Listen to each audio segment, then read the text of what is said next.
Timothy Bradley, Paul, Floyd Mayweather, Devin Alexander, and whoever the fans want to see.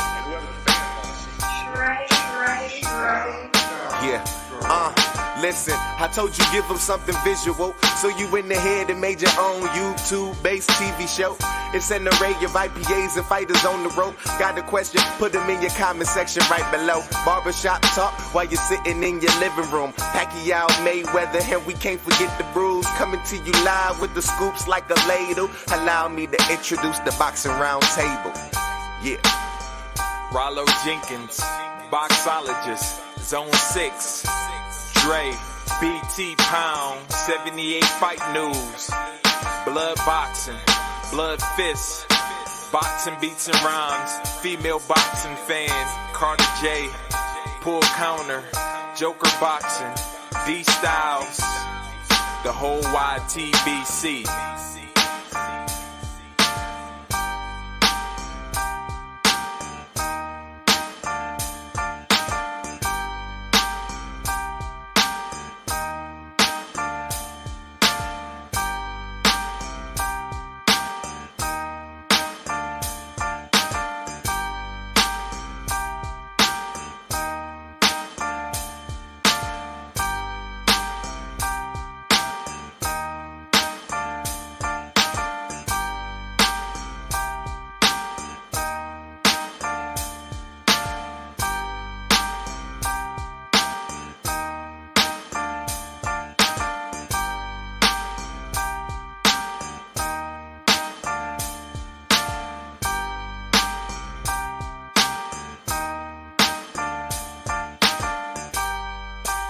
Break it down. Give me 5 people you're ready to fight right now. Timothy Bradley, Paul, Floyd Mayweather, Devin Alexander, and whoever the fans want to see.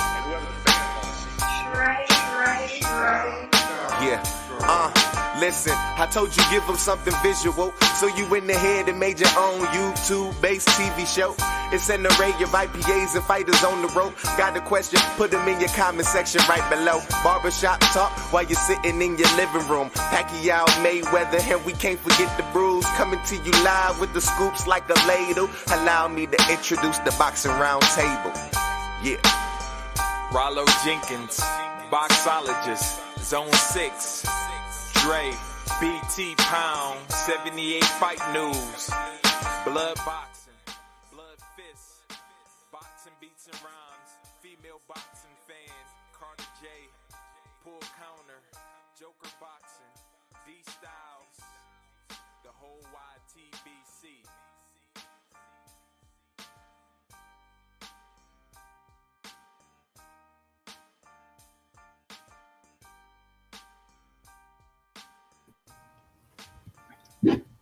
Yes, sir. It's going down. All right. Okay, fellas.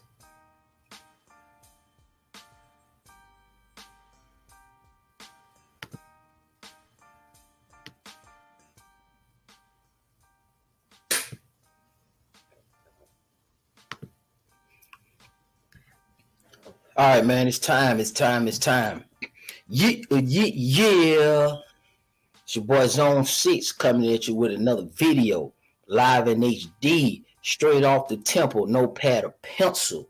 You're live at the Eastside Palace, and it's about to go down. It is what it is. I'm feeling pretty good, and I'm feeling pretty great today. You know what I'm saying? It's kind of good outside. We still represent these Hawks. You understand what I'm saying? We represent these Hawks. So, man, let me tell you something that I want to talk about. A conversation that's well overdue. And this is one of these conversations in which I kind of really body a subject matter. Not anybody in particular, but a particular subject matter. And I want to talk about something that is the elephant in the room. And I'm going to go back to the art of ducking. Now, most of you guys who know me have seen me present The Art of Ducking. It's a series that I'm known for, where I comb through the resumes and the facts of fights not happening. But I want to bring something to everybody's attention that is in my observation that I've noticed. And I'm doing research on this, and I'm going to deliver that to you guys shortly at a later date. But before we get started, let me just give you some understanding on what's going on. I dropped my first major project yesterday. I felt good about it. It's awesome. It's the bloodline of the heavyweight championship belts. I'm going to do part 2 probably within the next 2 weeks. I've decided to only keep it to 2 parts because I don't want to do 5, because I don't want to put time and energy into hypotheticals on the back end, because that 5th presentation would be what's going on currently. And you guys kind of are in the loop on what's going on currently. And you guys have that down packed. So I'm not going to insult your intelligence by regurgitating the stuff that you guys already know. I'm also going to stop really at a certain point on the next video as well too, and I'm gonna go ahead and give you the jewels to that, because I don't need to keep you in suspense for the rise of. The last presentation, we went from the 1700s all the way up to the 1930s, to the end of 1930s, and the rise of Joe Louis. The next presentation on the bloodline and the lineage of the belts within the heavyweight division is going to be the rise of Joe Louis and the fall of Joe Louis, and we're going to run all the way up into the rise of Ali, the fall of Ali, and the emergence of Larry Holmes. And I'm going to conclude it there, okay? And that should end us at the IBF championship, right? Because we know what Larry Holmes did. He had WBC, and then he went on to solidify the IBF with a lot of other notable fighters in different weight classes. But we're specifically talking about heavyweight. All right, so those projects, or that particular next project, will conclude the series of the bloodline and the lineage of the heavyweight championship. I'm not going to do Mike Tyson. I was going to go into the what I was going to call a heavyweight triad with Mike Tyson, Holyfield, and Lennox Lewis. But the truth of the matter is, you guys understand that. So I'm going to just do a 2-part series. This one that I completed that's on my channel, it should be underneath this video if you scroll. I encourage you guys to look at it. It's historical in nature. It's very excellent. It comes from the 1700s, 1800s, up to the 1900s, up into the rise of Joe Louis. And we got some good information on that. And we're specifically talking about the bloodline of the belts, meaning the New York State Athletic Commission, the World Heavyweight title, what happened to it, where is it, what's the difference between that and the NBA, why the NBA converted over into the WBA, and then we're going to start cooking into the formation of the WBC, the merging of certain sanctioning bodies, the emergence of the IBU, the fall of the IBU, and we're going to get all the way down to Larry Holmes and the IBF championship, right? So that's going to be the last one that I do in that series. And then I'm going to move to a different weight class.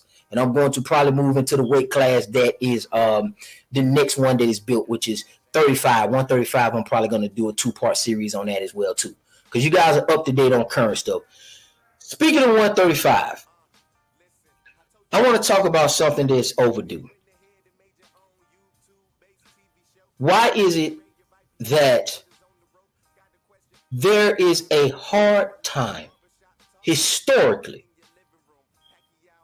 for prime black fighters, specifically if they're undefeated, to make big fights with prime black undefeated fighters? It seems that a prime black undefeated fighter, and sometimes you don't even have to embody all 3. Sometimes you could just be a prime black fighter. But if you're prime black and undefeated, some reason that seems to be the fear of all boxing types, of all boxers, especially when you start looking at the high level, the championship level, the championship status. I'm noticing in history, man, that there's a lot of boxing out of prime black undefeated fighters at these high levels.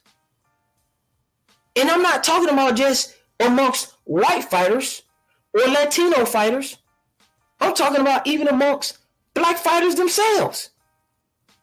There's a pattern that I'm noticing in history, and it's starting to show its ugly truth. The fear in boxing is a black, prime, undefeated fighter. And after I conclude the bloodline of the championships, I'm going to bring back the art of ducking, and it's going to start the series over. And it's going to be the art of ducking 1. I'm going to do a series on that next. After I conclude the heavyweight bloodline, I'm going to show you guys exactly what I'm talking about. But this is food for thought. This is kind of like the video I did where we ranked the heavyweights, and then I dropped the bloodline of the heavyweight championship belts on you guys. So this is the pattern. So let's have a productive conversation. Let's think about this for a second. My problem is this. When you look at Tank Davis, what prime, undefeated black fighter has he fought? Who? Can somebody name him in the chat? This is an interactive video. Oh, this is on your stream. This is not on YouTube. So a link is going to be dropped. But let's set the table up first. And you guys are going to be able to cook with Zone 6 truly. Yours live in HD. So don't run. Keep watching the video. Share the link. Hit the thumbs up button. And let's cook today. Because I'm going to bring you guys in. The last time I did this, I did the heavyweight rankings. I went solo just to get a rhythm of it. But this one, this is an open topic, and this is how I'm going to form the education of my historical content. See, I like both. I like the history in the old school, but I also like the interaction in the new school. And I start with posing a question. And what is that question? Prime and black and undefeated is the sum of all fears when it comes to a boxer. Tank Davis has fought not one prime undefeated black fighter. It doesn't matter if he's the A side or B side. What are we talking about? Shakur Stevenson, why is him and Shakur Stevenson not in negotiation right now? Keyshawn Davis, right now. Frank Martin, right now. What does the result of Lomachenko and fucking David Haney got to do with you moving forward with your career? Because if you're not willing to make those fights, how am I supposed to have trust and confidence that you're going to make a David Haney Lomachenko winner fight? Oh, I get it. As long as David Haney don't win and Lomachenko wins, you cool with fighting a white fighter. And I'm going to stick with the black fighters right now because I want to talk about my people. See, I'm tired of talking about other people and blaming other people. And I'm not doing this to cater to nobody else. I'm talking about black people. And we're going to get to white people in boxing. We're going to talk about the art of ducking for real. And this is the stimulation part of it. Tank Davis has not fought any prime undefeated black fighters.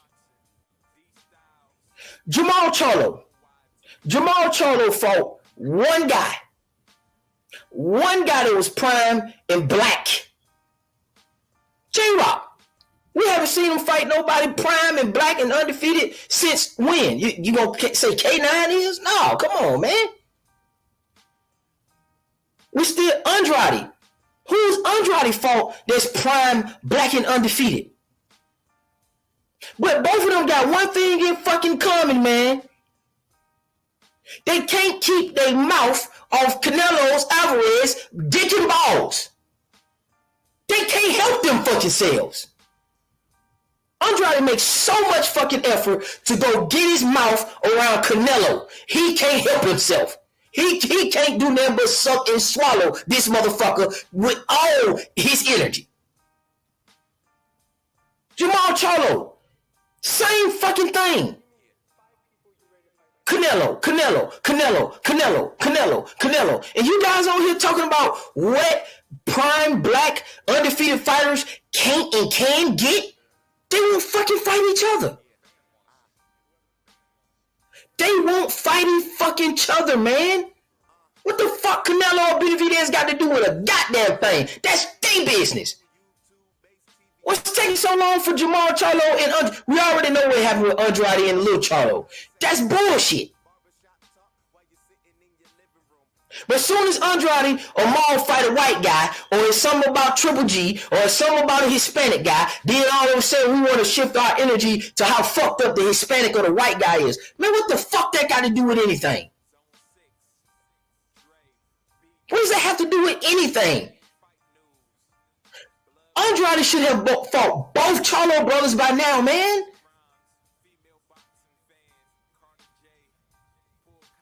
We got Zoo and fucking Castano. Like, this is crazy, man. This is the craziest shit I ever seen. Without it.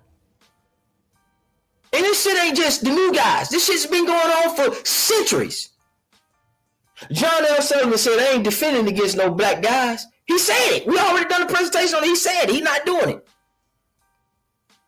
Jack Dempsey didn't do it. So this ain't no new shit. This is old shit for you historians as well, too. Jack Dempsey did not fight any prime black African-American fighters. We already know how Wheels was sitting there and the fight never happened. John L. Sullivan said it straight up and down, I ain't fighting none of them. Even though Jack Johnson drew the shit and upheld the color line, he still whooped their ass prior to getting into that position. He's the exception to the rule. Joe Louis ain't what prime undefeated black fighter that he fought. Man, it took him damn near 12 years to fight somebody fucking credible that was black in prime, or even if you want to consider Wildcat prime, which we know he's old and he was the oldest guy to win the heavyweight championship. We know that, okay? But Joe Louis beat him, then retired and had to come back. When Joe Louis rose to power, he beat a whole bunch of guys from the 30s. Max Barrow, Broderick, Primo Canero. What are we talking about here? And then he rose, and then he started doing this thing, and it was the bum of the month. And then he retired. And we'll drop that right there with Joe Louis. Floyd Mayweather. How he missed Keith Thurman, man, and get to Maidana twice. Berto's black, but Berto ain't no prime. Why he didn't fight Paul Williams? Why didn't Mayweather fight Sean Porter? Why didn't Mayweather fight Earl Spence Jr.? Why is Earl Spence Jr. and Terrence Bud Crawford not fighting? We got so many debates on this shit in the YouTube boxing community. But is anybody taking a comprehensive look at really what's going on? The prime black undefeated fighter, even if you just embody two of those attributes, prime or black and undefeated, if you got anything with black in a combination of prime or black and undefeated, we're not hardly getting those fights. What's the fucking problem, man? What do you guys think the problem is? John L. Sullivan did it. Joe Louis did it. Floyd Mayweather did it. Jermall Charlo did it and doing it. Tank Davis did it and doing it. And then we sitting here talking about what's going on with Devin Haney, and we talking about what's going on with Lomachenko. Well, shit, I get it. He had to fight Kambosos twice. Cool. Non-black prime fighter. He's fighting Lomachenko, legacy fight. But what's the deal with him and Tank? What's the deal with him and Shakur Stevenson? And then we want to get mad and turn everything into a fucking race riot, just like when Jess Willard beat fucking Jack Johnson. It was all celebration because the white guy got to come in and beat the black fighter. Just like when Jack Johnson beat James J. Jeffries and it was riots all over the motherfucking place. We always got to send a white guy in there. Max Smelling beat Joe Louis. That's who stopped Joe Louis. What's the issue, man, with prime black fighters? Even black fighters don't want to fight black prime undefeated fighters.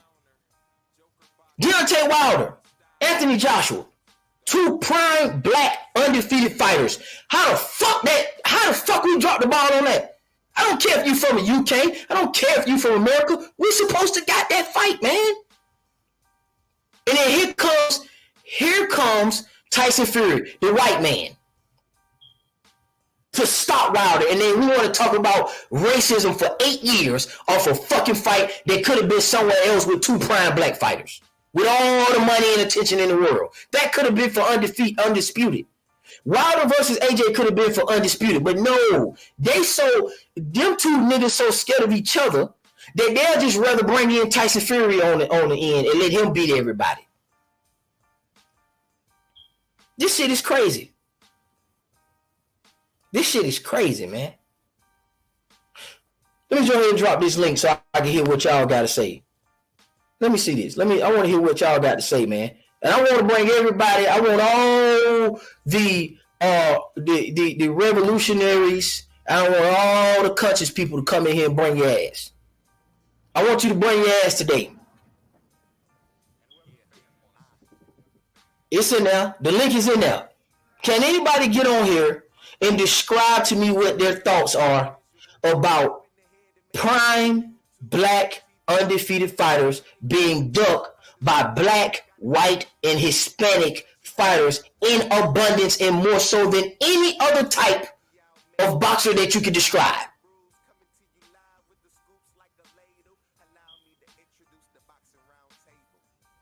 Ducking prime black undefeated fighters seems to be a fucking normal practice in the game of boxing. And I'm sick of this shit, man. I'm not getting tricked off my square to have conversations about 2 fucking black fighters that should have been fought each other that ain't got shit to do. Man, Earl Spence and Terrence Crawford can't even come to an agreement. Now let that would have been Joe Horn in this motherfucker. The fight would have been made immediately. Let it would have been Danny Garcia. The fight would have been fucking made immediately. Earl Spence is still mad at Keith Thurman. This is crazy, man. Why don't anyone want to fight black prime and or undefeated fighters? Do anybody have an answer? Is anybody going to hit the link and give me their perspective of it? Or would you just rather hear me talk about it? What's the issue, man? Share the link, like the video. Call your favorite channel over here. What's the issue? What's the fucking problem?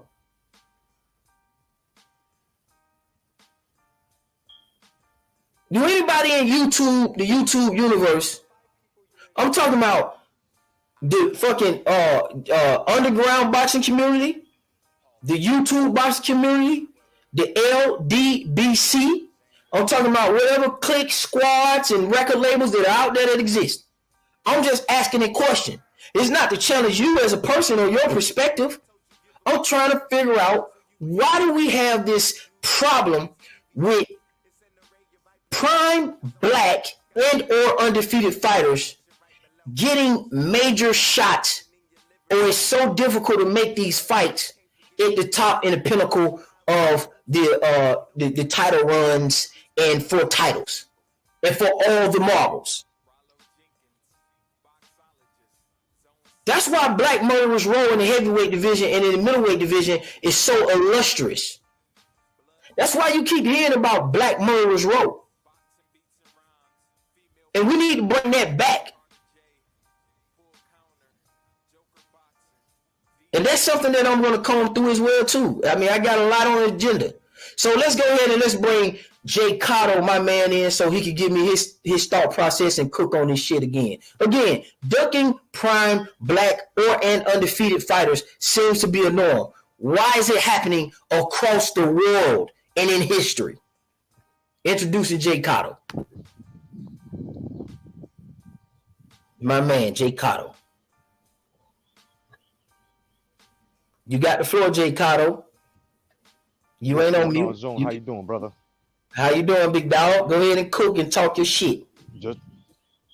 Well, I believe it's this, man. You know, from what we've seen, all right. This is sort of like the Mayweather blueprint. You know, where you built up your career fighting either Hispanics or whites, and then when it comes to fighting, basically, and nothing racial here, but since we're speaking on color, your own, it gets to a point that every other race will do it. The Spanish will go up against the Spanish, right? You got the Puerto Ricans against the Mexicans, the San Salvadorians against the Mexicans or the Puerto Ricans, or the right. So now when it comes to, let's just say, Floyd Mayweather is supposed to fight either Errol or Terrence Bud at the time, or you know what I'm saying, it's not going to happen simply because of the risk. They're scared of that risk. Look what happened with Devin Haney just the other day, where he said Frank Martin was too old for a title shot. I specifically made a body of work on that, and I think that's fucking retarded. It's ridiculous, because that fight would be fire. It would be fire, that fight, because we would actually see two good, skillful young motherfuckers going at it, regardless of being black, regardless of being whatever they are. Shit like that should not be permissible. There should be top-notch skill going up against top-notch skill. You know what I mean? That's what it's for. It's called a defense if you're a champion. It's called contention if you're a contender. This is exactly what the formula is. It's a fight. And this is what we got to deal with. This is that same shit, bro. This is the same shit that we're going to see on and off. Look at Tank Davis. Great question. Great question, Zone. What black prime fighter has he fought? None. Mayweather didn't do nothing with Berto. Berto was already finished. My man was like on a matchstick. You know what I'm saying? He wasn't really doing that. So it's like, it gets to the point now that when you look at the whole surface of boxing now, we got to ask ourselves, is this a racket we're watching? Is this really the sport, or is it watered down and diluted? You know what I mean?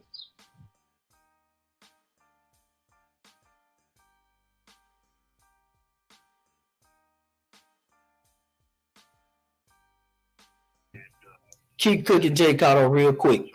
Keep cooking. No doubt. And also, like in the comment section, when Marvelous Marvin Hagler won his title, you know what I'm saying? Over at England, he was disrespected many years ago, right? Against, of course, a predominantly white crowd. But at the same time, of course, we know the superiority of the greatest middleweight motherfucking champion ever. So it's like, why can't we get fields like that where you're going to have something like a Sugar Ray versus a Hearns, or Sugar Ray versus a Hagler? Why can't we get black fighters going up against black fighters? Now, people are saying AJ ducked Wilder, or Wilder ducked AJ. And listen. We both know the footwork, and we both know who got fired on Wilder's side for trying to make such a lucrative fight, right? It was the brother that got fired because he went out and also almost made the fight. Look at Terrence Bud Crawford on how he tried to make the fight with Errol Spence Jr. It's the risk. They're all scared of that risk, and that's the factor that's missing in boxing today. That risk factor. You have to take the risk. You will not become great. You will not become what you are, a champion or a great contender like Ronnie Lyle. You will not be recognized if you don't take the risks. Everybody's also missing the point that Bell Pepper Nose Ellerby came out and said, "Hey, we're gonna keep Tank Davis in-house fighting." So let me guess, everybody in PBC that he's gonna in-house fight is gonna be Hispanic. Really? We're not gonna see black-on-black fighters? Really? Now here's the problem. Reason why we, Zone, and everyone else say black-on-black fighters is because we know black fighters got the pizzazz, they got the soul, they got the movement, they got the slickness, they got the elusiveness, they got that skill that we've seen from Robinson, the skill that we've seen from Ray Leonard, the skill that we've seen from an Ali or any other divvy, right? Any other great black champion in the divvy. We know that. So we need to see slick fighters against slick fighters. We need to see predominantly strategic fighters against predominantly strategic fighters. We're tired of these mismatches. You know what I mean? We're tired of it. And that's just basically what I want to cook on. It's just the risk factor. They're scared of taking risks, Zone. Let me ask you a question, Jay Cotto. Yes, sir. In your personal opinion, yes, do you think there's something inherently riskier than other types of boxers when it comes to the prime black undefeated fighter? Is it a suggestion that they are more physically challenging in the ring, or is it economic in nature, or is it by design, or is it something political? What are your thoughts on that? Why wouldn't a person? Why does it feel that those type of fighters are being avoided? All right, I'm gonna put it all in one basket, right? Everything you're saying with the political scale, it being, when I say risk. Now, when you get somebody like a Floyd Mayweather who went in there with Maidana, He took it easy because he thought Maidana was going to be easy. So he didn't know that a flat-footed motherfucker like that was actually going to make him look bad, right? He even gave himself, what was it, a C-, right? At the end of the fight, the first one, that he had to come back, you know. When you have risks like that and you have these fighters that are diamonds in the rough, like I say, you know, and you actually give them a chance, this is what they're scared of. They're scared of their stock being down. I mean, you got this thing going around where you say, if you lose your O, you're no good. You know, that's what this generation is all about. And I think that's bullshit, because the L is supposed to teach you on what not to do that got you there in the first place. So it's like these guys aren't taking risks. They aren't learning lessons. You know, it's a political thing where, like I said, it hurts them. And that's because they made that bed. And then when it happens, they don't want to lay in it, you know? So the whole thing is, yes, it is a big risk factor that if you see, let's just say, if we see a Shakur against a Devin Haney, that's a fire fight. It's supposed to happen. We're supposed to have this, whether it's one time or whether they run it back twice or maybe have a little war 3 times. That's something we need to see. We don't need to see a Tank versus a Rolly Romero, who's actually a casual fucking fighter. You know what I'm saying? Very underskilled. So it's like, I think that when it comes to the landscape of boxing, the slick fighters are being avoided. The very highly trained, skilled fighters like a Frank Martin, right? Like a Terrence Bud Crawford, they're being fucking shunned, and that's a shame. So we sitting here with Earl Spence, and we sitting here with Terrence Crawford. Yes, sir. 2 prime, black, undefeated fighters. Right. And not to mention, we got another option for both. Yes. Which is also Keith Thurman, because neither one of them fought him. We got a triad of fights between those 3. A plethora. Hell yeah. Those 3 can make some magic at welterweight. Because we're down to the last 3. Let's be honest. We're down to the last 3. Yep. Why are those fights in any combination or sequence happening? There's only one loss between the 3 of those guys. And all 3 of them are champions and former world champions. Two-time, champion for Keith Thurman, 3-time champion for Earl Spence, and 1-time champion, but obviously coming from multiple divisions. We got an undisputed champion that's in the division. One loss between the fucking 3 of them. Why aren't they fighting Jay Cotto? Why? I think because the one that got the loss between all 3 of them, there's one of them that is scared of that loss, that risk taking. I got to give it to the one that got the loss. You know what I'm saying? Because he took the risk. That's why he's respected. The other one, which we all know it's Errol, he's not respected. Now, like I said, out of PBC, I respect Sean Porter the most because he crossed that damn street that they made. You know what I'm saying? He will always have my respect. I always said he's the hardest worker on PBC, and it's a shame that he retired. You know what I'm saying? Because I still think he had about maybe 5-6 more fights in him, but that's the one that I respect the most out of PBC. Everyone else is just, like Marvelous Marvin Hagler said, uncivilized, man. That's some uncivilized shit. That's also cheating your own legacy. Like Errol Spence Jr. is not going to be respected 4 years down the line the way we will respect a Bud Crawford. You know what I'm saying? If anything, Bud Crawford was already titled and named Baby Hearns. I was the first one to start that, and now everybody's looking at him like, oh shit, yeah, because he's doing what he's got to do.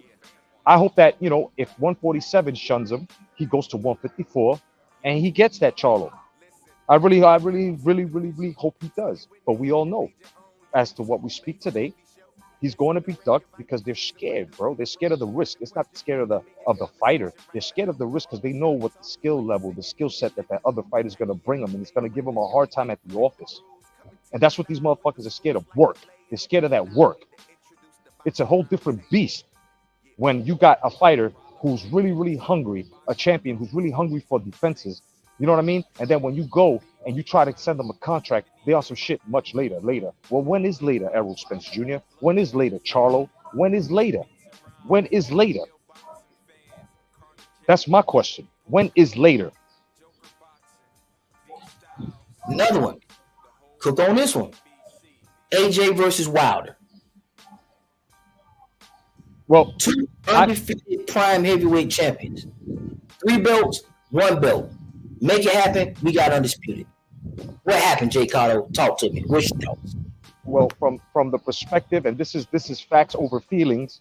Let's get that shit out because we already know, like Blood Boxer says, what the Wakandites are gonna fucking wind up saying on some bullshit. This ain't about feelings, it's about facts. And when you look at the track record of Wilder, he's only fought 2 of the top 10 with the WBC tarnished belt, in which he's fucking tarnished and in which now Fury is tarnishing, right? We had well, not we, you guys, and from this era had a Mike Tyson in which unified 3 belts.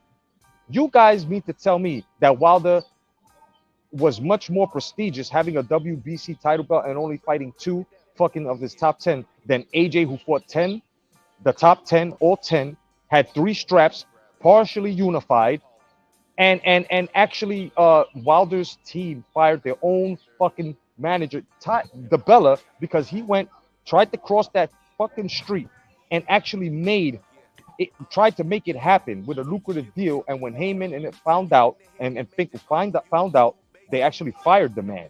That's my proof right there. That goes to show you that all Wilder and the rest of these guys who call out other champions that are way top notch than they are, they like to ride the coattails and they like to announce, I'm fighting. Look what Fury did. Oh yes, just want to come to tell you that the Tyson Fury and the AJ fight is made. What happened? Arbitration. That pussy knew he was going under arbitration, and that fight was never happening. But to ride the coattails, to keep his name in the lottery, to keep his name hot, just like Wilder did, they rolled the coattails. And to fire someone who's actually going to make the unification bout that was needed in the heavyweight division, to fire him because why? Because he didn't talk to Al Heyman. This is why I say that the Ali Act must come upon the shoulders of Al Heyman and anyone else who's trying to play 2 positions instead of 1. Motherfuckers like this are the problem with boxing today. You know what I mean? So we had it. And when contracts were sent, no one signed. AJ got uninterested. AJ said, fuck him. Wilder said, I'm safe here. And look what happened. Karma to the point that Fury beat a fucking Wilder, son. That's what I see. Agreed. Good position, man. Good observation. So introducing Nash TV, man. My Georgia shouter, my homeboy. I got to extend the same question to you about AJ versus Wilder, Earl Spence versus Terrence Crawford, Andrade, period. Jermall, period. Tank Davis in the 135 division, period. Why are we not getting these prime black undefeated fighters fighting each other as opposed to chasing other fighters from different cultures and different nationalities? What's your take, Mark? Okay, well, let me start off with this. Part of the problem is you 2 brothers on the panel right here. Now look at this. We can't stick together as people. I did not get the memo that I was supposed to wear all black and have my shades today. Y'all ain't passing out the email to everybody. Everybody else, they would have stuck together. They would have said, Mark Nash, have your all black on, have your glasses on, be ready for the damn show. So I'm mad at y'all. All right, but now we got the jokes out the way. I got to stop you there. Now, Mark and Jay Cotto, I can't let him do that. He's in the same state as me. He got the same weather report as me. If he step outside right now, he know it's hot and sunny, and that he know that Mark just bullshit. He in that cool whole studio with the lights low, and he bullshitting. All right, go ahead, Mark. Yeah. Salute, Mark. Hey, Salute, Mark. Salute, bro. Salute to you, brothers, man. Thanks for having me on, man. Peace and blessings to y'all and y'all families as well. Thanks for having me on, man. I'm gonna say this, man. Like now, I'm gonna give you guys a little pushback on this pause. Now, what's up, champ? Let me say this. Is it possible that we might be blowing this a little out of proportion and it's more economics than anything? I remember Brian Kenny doing the interview with Floyd Mayweather. He said, why are you not fighting Shane Mosley? He's the champ, Floyd. He said, well, the fight with Marquez is a bigger fight. He said, Marquez is a bigger fight? He said, yes. He got a whole country behind him, man. He got a country behind him. Y'all remember that famous Brian Kenny interview? And we did see Charlo give Harrison a shot, and he lost. You get what I'm saying? So we did see that. We've seen Wilder give a shot to was it Burmester Vern?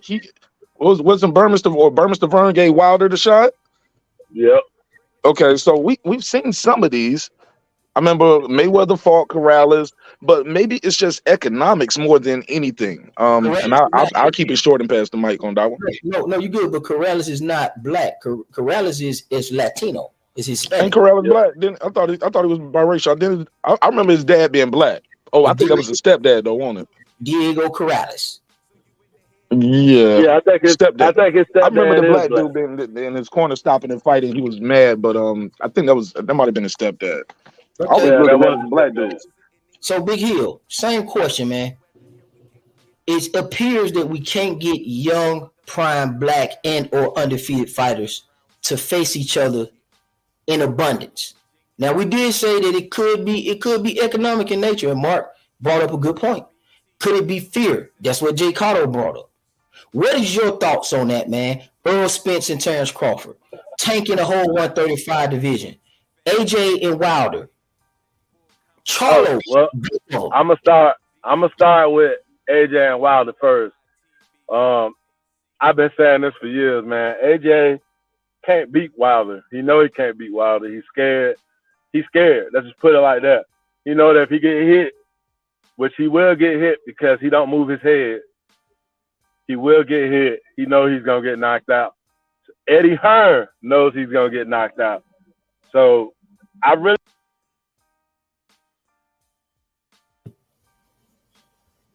I hear you dropped off and froze, so we'll keep you pushing until you come back in. Go ahead, Jedi, Mark. Y'all, the floor is open. Y'all can speak on. One got economics and one got fear. Let's cook on it. Also, I just think it's the bigger. Sometimes you get the bigger fights when you get a Mayweather versus a Pacquiao, Mayweather versus a McGregor, things like that. I remember Canelo fought Austin Trout.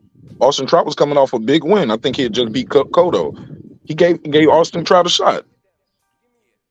You get what I'm saying? So we seen it with other people. I've heard other people say, well, why these guys don't give the black guys shots. But if you look back historically, a lot of them have got a shot. Well, we're talking about supposed to be fights, right? Like, okay, we were supposed to see, right? Vernon Forrest going up against Floyd at one time, a well-preserved Shane Mosley go up against Floyd, not at a later time. This is exactly what we speak of. This is why I was asking the question, when is later? Like these guys, yeah, they get their shot later. When is later? Ain't nothing better than now. I mean, Leonard Hearns, right? The first fight, that was now. They fought now, like they got busy. You know what I'm saying? Look at Provodnikov and Bradley, right? We had a Russian against a black American. That was one hell of a fight. That was a barn burner, right? That was supposed to happen. When we're talking now in the scale of 135, where you got Tank, where they're trying to say he's better than Haney, but yet Haney is unified, like that fight's supposed to happen then. We supposed to have that fight. That's a supposed to fight, and the only one that's calling for that is the champ, right? The unified champ, where he's like, yo, after Loma, I just may see Tank, and you don't hear Tank saying, yeah, I'm going to see Haney. You know, you got Shakur who want to get busy with everybody. Now it could be talk, but I believe in Shakur. Then you look at 140, you got a man who's being ducked heavily with a very, very, very, very high skill in the name of Progreus, which a Progreus will bury a lot of motherfuckers there, right? So it's like these are, when I'm at least talking about it, and I can speak for Zone, I think when I say that we're talking about fights that are supposed to happen, right? We're not supposed to have Devin Haney coming out saying Frank Martin, which happens to be maybe 2 or 3 years older than him, is too old for a title shot. Like that right there is blasphemy. You know, it's blasphemy. I think in contention, in rankings, yeah, it has to do a lot with economics because of this, you know, the way people are doing it now, where it's like asses, you know, you got to put seats in asses. But here's the question, and with the answer, exactly why are those seats in those asses? To see your skill level, to see the other man's skill level at the end of the day, to find out who's the actual winner, to say I am. So all this bullshit is smoky mirrors. These are supposed to be fights. They're supposed to happen. That's all I want to say, you know? Okay, Mark, look, you're going to respond. I'm going to let you respond. Okay. And Hill, you'll be next, and then we'll go ahead and move on to Antonio. So that's okay. I'll keep it short. With a quick rebuttal. Take your time. Revisionist history is one thing, right? And this is, like I said, this ain't no diss to Jedi. You know, I respect you, bro. I seen you in the streets. I think we got a little revisionist history going on here because Ray Leonard wasn't undefeated when he fought Hearns, right? Then he already had a loss. Hagler already had a couple losses, but I think history makes us look at those fights like, everything from back in the day is just always better. You know what I'm saying? Like my era is better than your era. You get what I'm saying?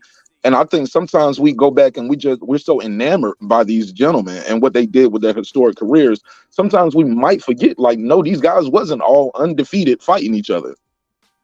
Undefeated didn't mean so much back then as it means now. I think the way Floyd Mayweather changed the game was you started marketing the nobody can beat me. And I'm sorry, my phone just went out. Yeah, so I think they start marketing that, and guys be scared to lose. But if you really study this stuff and you really look into it, some of these guys have losses. Some of these guys are fighting each other. We just might not get the fights we want when we think they should be happening. But come to find out, they might be right economically. Ryan and Tank ended up being a bigger fight, even though say what you want to about the performances. It ended up being a bigger fight, pushing it back. Tank Mayweather versus Pacquiao. Even with Pacquiao losing to Bradley and getting knocked out by Marquez, it ended up being a bigger fight. The people in the business of boxing, come to find out, believe it or not, they might know their business better than a bunch of brothers on YouTube telling them what they should be doing with their company, because they've been in this business for decades. This is what they do for a living. So sometimes fans, you're a fan, but you might not know all the business and the logistics of what goes on in the business. And you want to fight, you buy the fight. If not, keep it moving. This fight right here coming up this weekend is the most important fight in the lightweight division. You have an undefeated, undisputed champion versus a future Hall of Famer. And it's at affordable price, $59.99. I put a survey up. Over half the people said they ain't gonna buy the fight. They're gonna steal the fight. But they'll get on these Yard Stream, like my boy Coach would say, get on Yard Stream. Made me laugh every time you say Yard Stream, bro. I swear to God. But they'll get on Yard Stream and talk about the fight for 8 hours. But won't buy the fight. Won't even pitch in to throw a little fight party together. So I'll pass the mic on that. But I think sometimes we, as fight fans, a couple things in summation, we have revisionist history, but also we don't support the fights that are presented in front of us that you do ask for. They just don't support it. People gonna steal that Spence versus Crawford. Mark my fucking words. Oh yeah, because we're fed up. Can I just say one more thing? I think that I think the anticipation of fights that are supposed to happen, like once again, I bring back the Leonard Hearns, right? Regardless, they were Leonard was wasn't undefeated or whatever. It didn't happen. He didn't care. The same thing you said, my brother. You were absolutely right with the Mayweather politics and the marketing. With if you lose your O, you got to go type shit, right? But that's the problem. See, when they lay their bet on that, this is why they're having a problem now selling fights. This is why everybody steal the fights now. That's why there's more respect in the game then than there is now, because a lot of people know this shit is a racket already. It's a racket. Like nobody's gonna pay for something that's not supposed to be, but people will pay for something that's supposed to be. With the Spence and the Crawford fight, a lot of people are gonna steal it because we're fed up. The same thing would have happened with the AJ Wilder fight. We're just fed up. We're tired of waiting. We're tired of, and also. But the AJ and Wilder fight, man, that has a lot to do with Eddie Hearn, man. Eddie Hearn, the reason why that fight ain't happened. I don't know about that. I don't know about that because Eddie Hearn didn't fire nobody when they came real close to drawing the pencil to the contract. You know what I'm saying? That's all I'm saying. But my question here is, why don't we follow the ranking systems anymore? Why don't they show us the rankings like they used to anymore? You see what I'm saying? They also use the rankings to their benefit. That's some crazy shit, fellas. All right, Hill, what you got? And then we're going to go to you, Antonio. You'll be right after Big Hill. Go ahead, speak your piece, Big Hill. Yeah, man, I don't agree with him saying Eddie Hearn not the reason that fight didn't happen. Eddie Hearn is the reason why that fight didn't happen. Wilder had agreed to the 40-60, then it was like 70-30, and then he even agreed to the flat fee of $12.5 million, and they still didn't do that fight. So Eddie. All right, Hill having a bad connection, so we got to move on. Antonio, go ahead, man. You got the flow. Salute to all the OGs on the panel. I agree with everybody on the panel. I think it's really just the fighters are different today. The men are different today. I think they value more of the dollar and the business of boxing and stardom. You know, I told you before, Zone 6, I'm 23, so I'm learning from you guys. And when you guys talk about the history, and I pay attention a lot too, and I think that's just really what it boiled down to. You have some guys that when they take that, they try to push for guys fighting each other, but before they was blocking themselves too. So I just think that's pretty much what it is. Combination of everything you guys said, along with the guys just being different. You know, Hagler didn't care before he started sleeping on the silk sheets and pajamas and, you know, all that stuff. So I just think they're just different, man. Okay. Let me drop this in. Mark, you got a good point. But I don't think it's revisionist history. This is a problem throughout history. No one's excluded from this. Yeah. So when you say Marvin Hagler, okay, and this is something for you, Antonio, and maybe even you for Mark, and I know Jay Cotto know this. One thing that most new fans will point to is they'll talk about Sugar Ray Leonard, and they'll talk about Thomas Hearns, but little know about John the Beast Mugabe. So exactly. So that's not just limited to the ones that we know and are popular. Let's look at his resume and what he actually did. Marvin Hagler is one that is kind of excluded from this because he did do his middleweight reign properly. He's a guy just like Jack Johnson, moved him to the side. But it's not too many examples of that. You got Floyd Mayweather, I get it. It's economical in nature. But does that excuse it? And on top of that, you say, good point, Ryan Tank did well. But to compare that to a fight outside of what could actually happen is not accurate, right? So I wouldn't say what Floyd Mayweather and said fighter did and compare it to Tank and what Ryan did.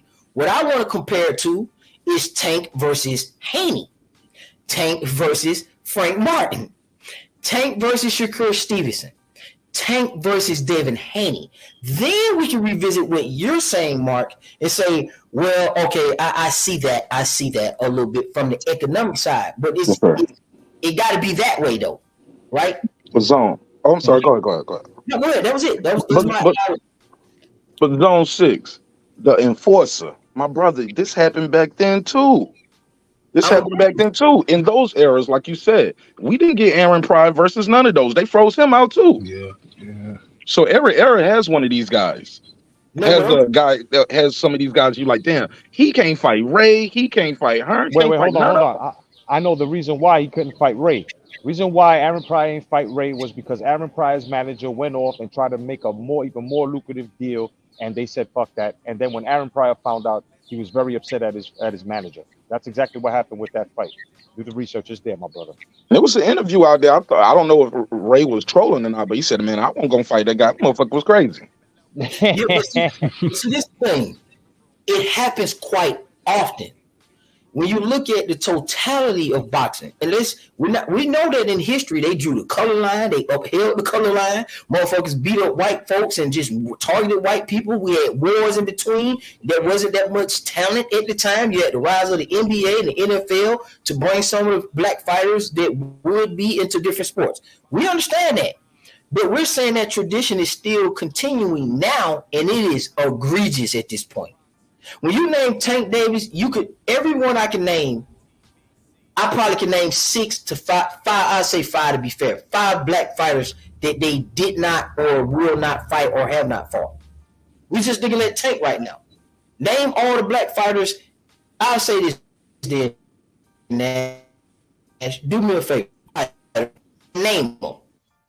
And we'll do this together. We'll see if they really fought a whole bunch of prime fighters. You can take Mayweather if you like, because I ain't gonna say that yet. You can take whoever you want. Take who you think has a good historical run, and we'll see if they fought black prime fighters. I lost you. You kind of broke up, and I was coughing over here. Say that last part again, bro. Give me the question. You're welcome to do this too, Antonio. Give me the fighter. Okay.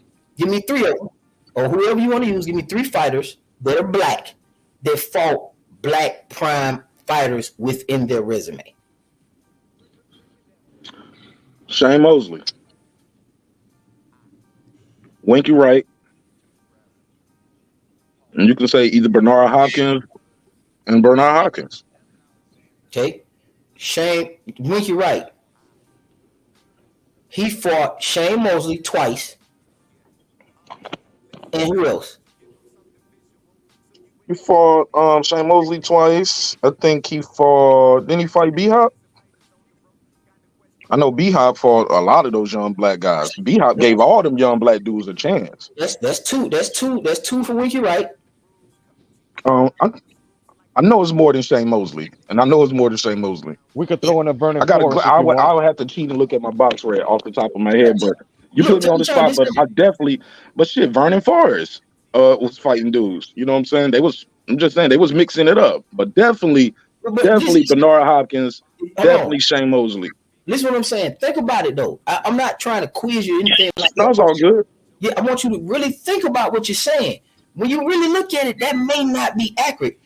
We just on Winky Wright, right? You say Winky Wright. Winky Wright fought Shane Mosley twice, and another notable win is Vargas earlier in his career. Trinidad, that's what put him on the map. Fought Bernard Hopkins. What else? Paul Williams.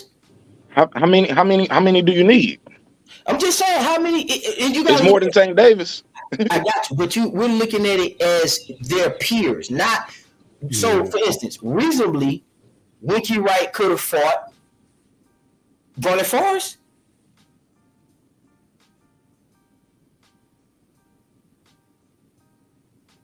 Okay, I'm looking at Winky Wright right here. I got him pulled up. Yeah, man, we got to give it to Winky Wright, man. He fought Peter Quillen, Paul Williams, Bernard Hopkins, Ike Cortez, Jermaine Taylor, all of these in a row. Okay. Black guys at the top of the game too. And that's when he started losing. But notice that's when he started losing too. Bernard Hopkins, Paul Williams, Peter Quillen, all in a row. Lost. He was at the end of his career, but prior to that, he fought Shane Mosley. Yeah, you got to give it to him, man. You got to give it to him for that. I agree. So that we got to say he's one. You got to give him one. He's one of those. Agree with that. And notice the losses, and that goes back to what Jay Cotto was saying. It's a fear. Winky didn't have no fear. We already knew that he bet on himself against Shane Mosley. We get that, but that's what I'm saying. You got fights like this not taking place enough. You got Winky Wright, which is awesome. Marvin Hagler, somebody said in the comment section. But how often can you say that? Bernard Hopkins, James Toney.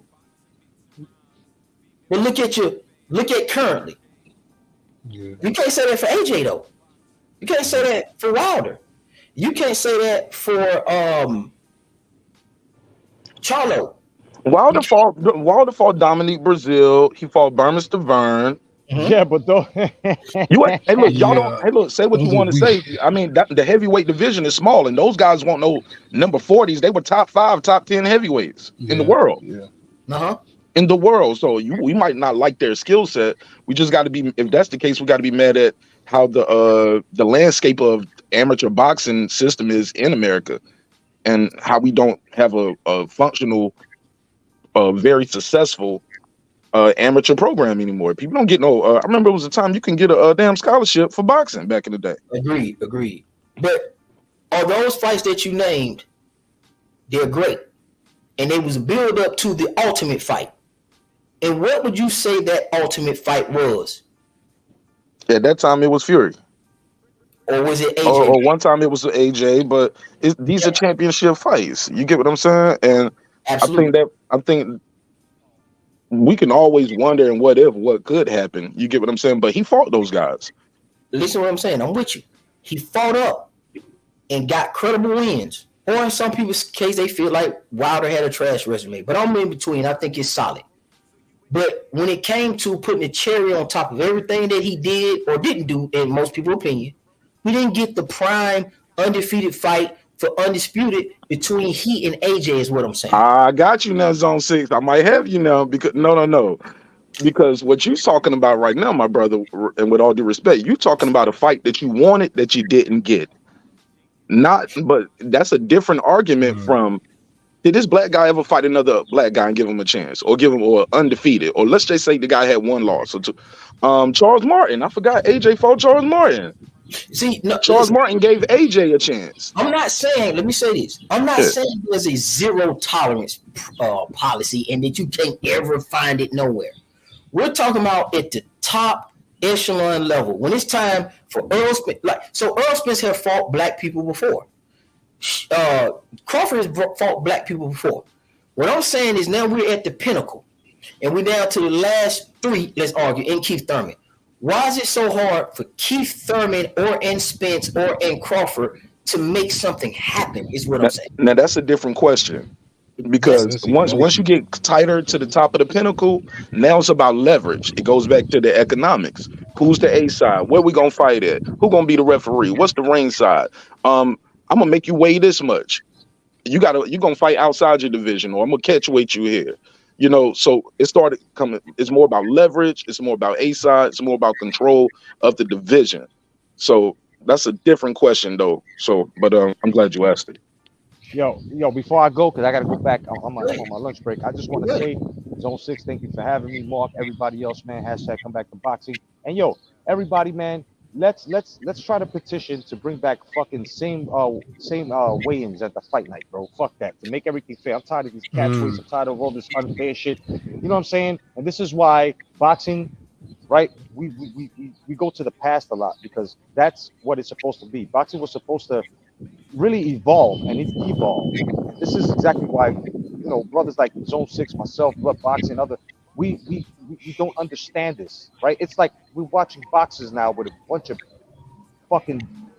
tutus instead of boxing shorts on, right? Like they're missing a lot of steps. And if it's the economics, then I think that you can't fight money. You know what I'm saying?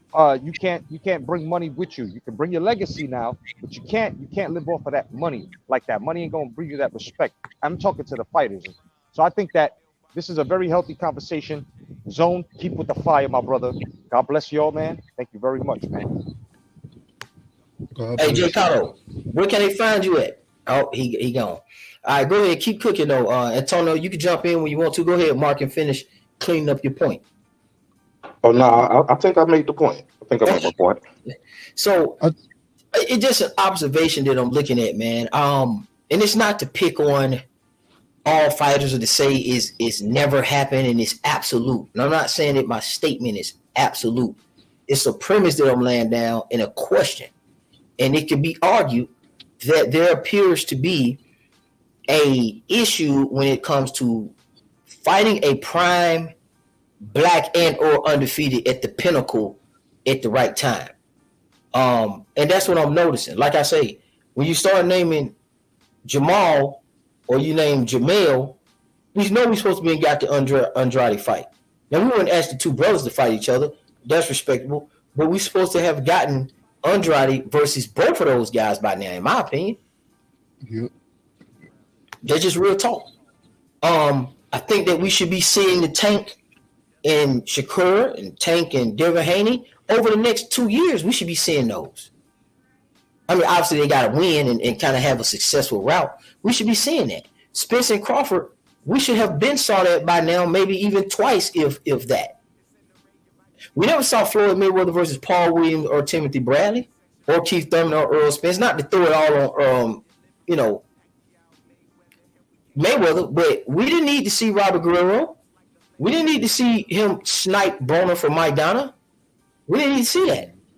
We didn't need to see him give us Berto at the end. He could have fought Kell Brook and became undisputed. We could have seen him versus Timothy Bradley. These were fights that was compensated about. I mean, Bradley already said they asked him to leave Bob Arum and give him he'll take $8 million, and then they never called him back. But Bradley said he was absolutely interested in fighting Floyd Mayweather, and it didn't never materialize. Paul Williams said, man, just give me $1 million and I'll fight Floyd at 154. This is when Floyd had beat, De La Hoya and was still kind of considered the man at 154 as well, too. Paul Williams said, just give me $1 million. I'll fight you at 154 because they ran him out of divisions because he was too big, apparently. So it's a lot. It's a lot of fights that don't happen. Not to be just bitter and complaining. It's just an observation is what I'm saying. Yeah, and also guys start losing.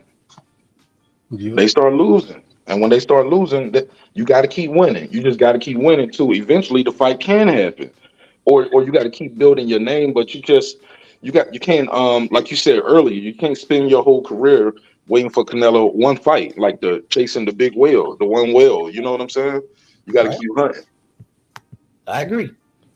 I think that's probably because they think that once they do lose, that it's harder for them to get that fight facing a black fighter. Yeah, but they'll fight Soto Karass and guys like that, and Marcos Maidana. You got to think Marcos Maidana was finna retire, and they brought him back and said, "Man, come on, let's do this again." And they was trying to feed him to Keith Thurman, and they seen the tape on Keith Thurman. They said, "Absolutely fucking not." And then he went the Soto Karass route, and he went down. He fought Josito Lopez and brought his way all the way back through Adrian Broner. Next thing you know, he's in a fight with Floyd Mayweather twice. That could have been Bradley. How we get to Marco Maidana just because he beat Adrian Broner? I think there's a lot of talk around that time too about Broner being the next Floyd Mayweather, and people were asking for that after they saw the way he lost. They was like, "Well, damn, Floyd, can you beat him? Because this guy fighting like you and fighting your style, and he got his ass kicked." And Floyd fought him coming off the biggest win. It was, and it ended up being smart because some people thought he didn't even win the first fight. It was, oh, he got robbed. Some people think that to this day. I agree. But I was he beat him easy the second time. I just thought Broner should have been going into the rematch for the WBA. And I thought that Floyd Mayweather could have been doing something else, like a Timothy Bradley fight at the time. Or even maybe, obviously, Pacquiao, of course. That was the big one. But taking Pacquiao out of this, I mean, Timothy Bradley was an option. Kind of, but not really, because it would have been a cross promotion around that time too, right? Yeah, so because Floyd was on that six fight Showtime deal.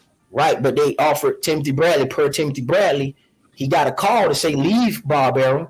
He said, yeah, he'll do it for $8 million, and I'll go independent to fight Floyd. Because think about it, let's be honest. If you're in the crossroads and you're about to sign for back with top ranking Bob Arum or Eddie Hearn, anybody, and you've been getting $5 million, $6 million paydays, right? And you get the call from Floyd that's going to match your and exceed your highest payday, which he's known for. Floyd will pay you. And Floyd says, hey, Bradley, I'm going to give you $8 million, but you got to leave Bob Arum so we can do everything in the house and control everything. Bradley said, he said, man, if y'all send me $4 million right now, we can sign a contract and I will leave Bob Arum. And he said he just never got the call back. This is what Bradley's saying. Bradley's on this. He's talking. He's telling you that. This is what what was his going rate back then? So is he normally getting like $3 million and he just jumping up saying asking for $8 million? No, that'll make you that. Some would say he pricing himself out. So what was his? What was he making around that time? $6 million. He had fought Pacquiao. Remember, he had beat. This is when he beat Pacquiao. He had beat Marquez and he had fought Ruslan Provodnikov. And remember, people was like, oh, man, Bradley don't need to sign back with Bob Arum because he could get the Floyd Mayweather fight. It was at the time when Floyd Mayweather was ranked number one. I remember that time. Because I was one of those people saying, damn, I want Floyd to give him a chance. Exactly. I ain't gonna lie, low-key, I wanted to see them two niggas fight. I remember watching box around that time, and I was like, damn, man, I still had Floyd beating him. Me too. I had Floyd beating him, but I wanted Bradley to get the opportunity. Because I thought he earned it. If anybody earned that big fight, bro, he beat two of the dudes. He beat two Hall of Famers. He beat Pacquiao, and I had him beating Pacquiao. People still get mad at me about that. I thought Pacquiao was fighting in the last 30 seconds of the fights in the round. Yeah, I had Bradley winning too, legitimately. I did. Yep. And then he beat Marquez. And I was like, man, I want to see him fight Floyd, man, just to get the opportunity. And to see how Floyd would deal with this. This dude just kept coming like a little tank, man. No pun intended, but go ahead, I pass the mic.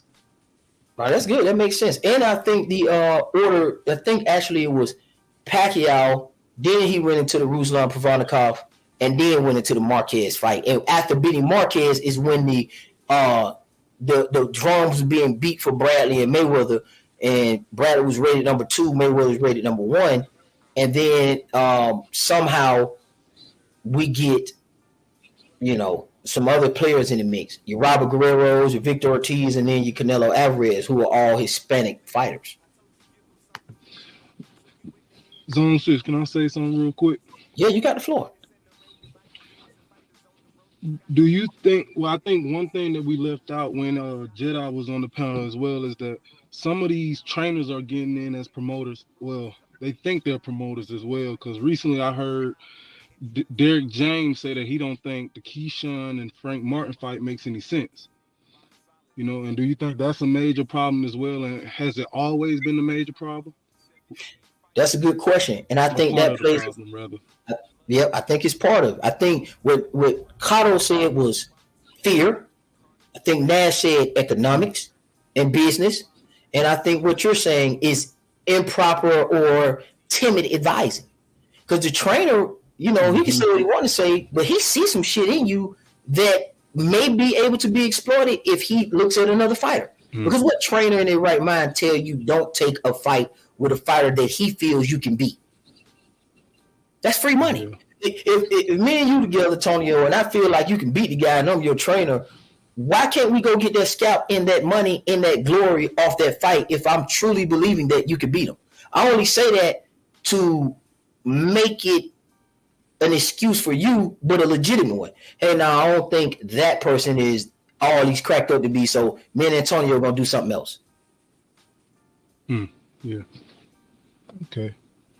It's a psychology play. As a coach, as a football coach, I see this shit all the time with us trying to get teams to play us and stuff like that. And you know, you're a young, hungry team. You're coming up, and then a team that may be more ranked may say, y'all not, you know, valuable yet. Keep winning, keep doing your thing.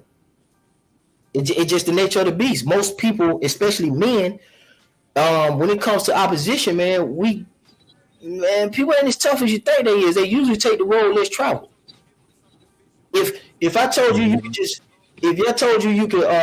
you had to go through a gauntlet of black murderers road, as opposed to going through some light touches on a non-black murderers road, most guys would pick the lesser of the two evils, man. If I told you you could do your classes online as opposed to going in person, most people would choose to do online unless you're just a rare person that love to go in person and interact with people and you like the benefits from the hard work. Well, most people don't like to live like that or do that labor. So these boxers, just because they're boxers, they're not excluded from that reality or that psychology or that sociology. They're going to take the road less traveled. And it appears to me that prime black and undefeated fighters put fear in everybody across the board, not just black fighters, but all kind of fighters. And then they take that one white fighter or Hispanic fighter to step off the porch to kind of bring some balance back, and then we turn it into a racist, political bullshit type of conversation about boxing. And that's what I'm just pointing out. So you're going to make them mad today. We got to talk about it because it's the elephant in the room. And I'm not saying my answers is correct. That's why you guys are on here, and that's why the comment section here. This ain't me talking to you guys. This is us talking together.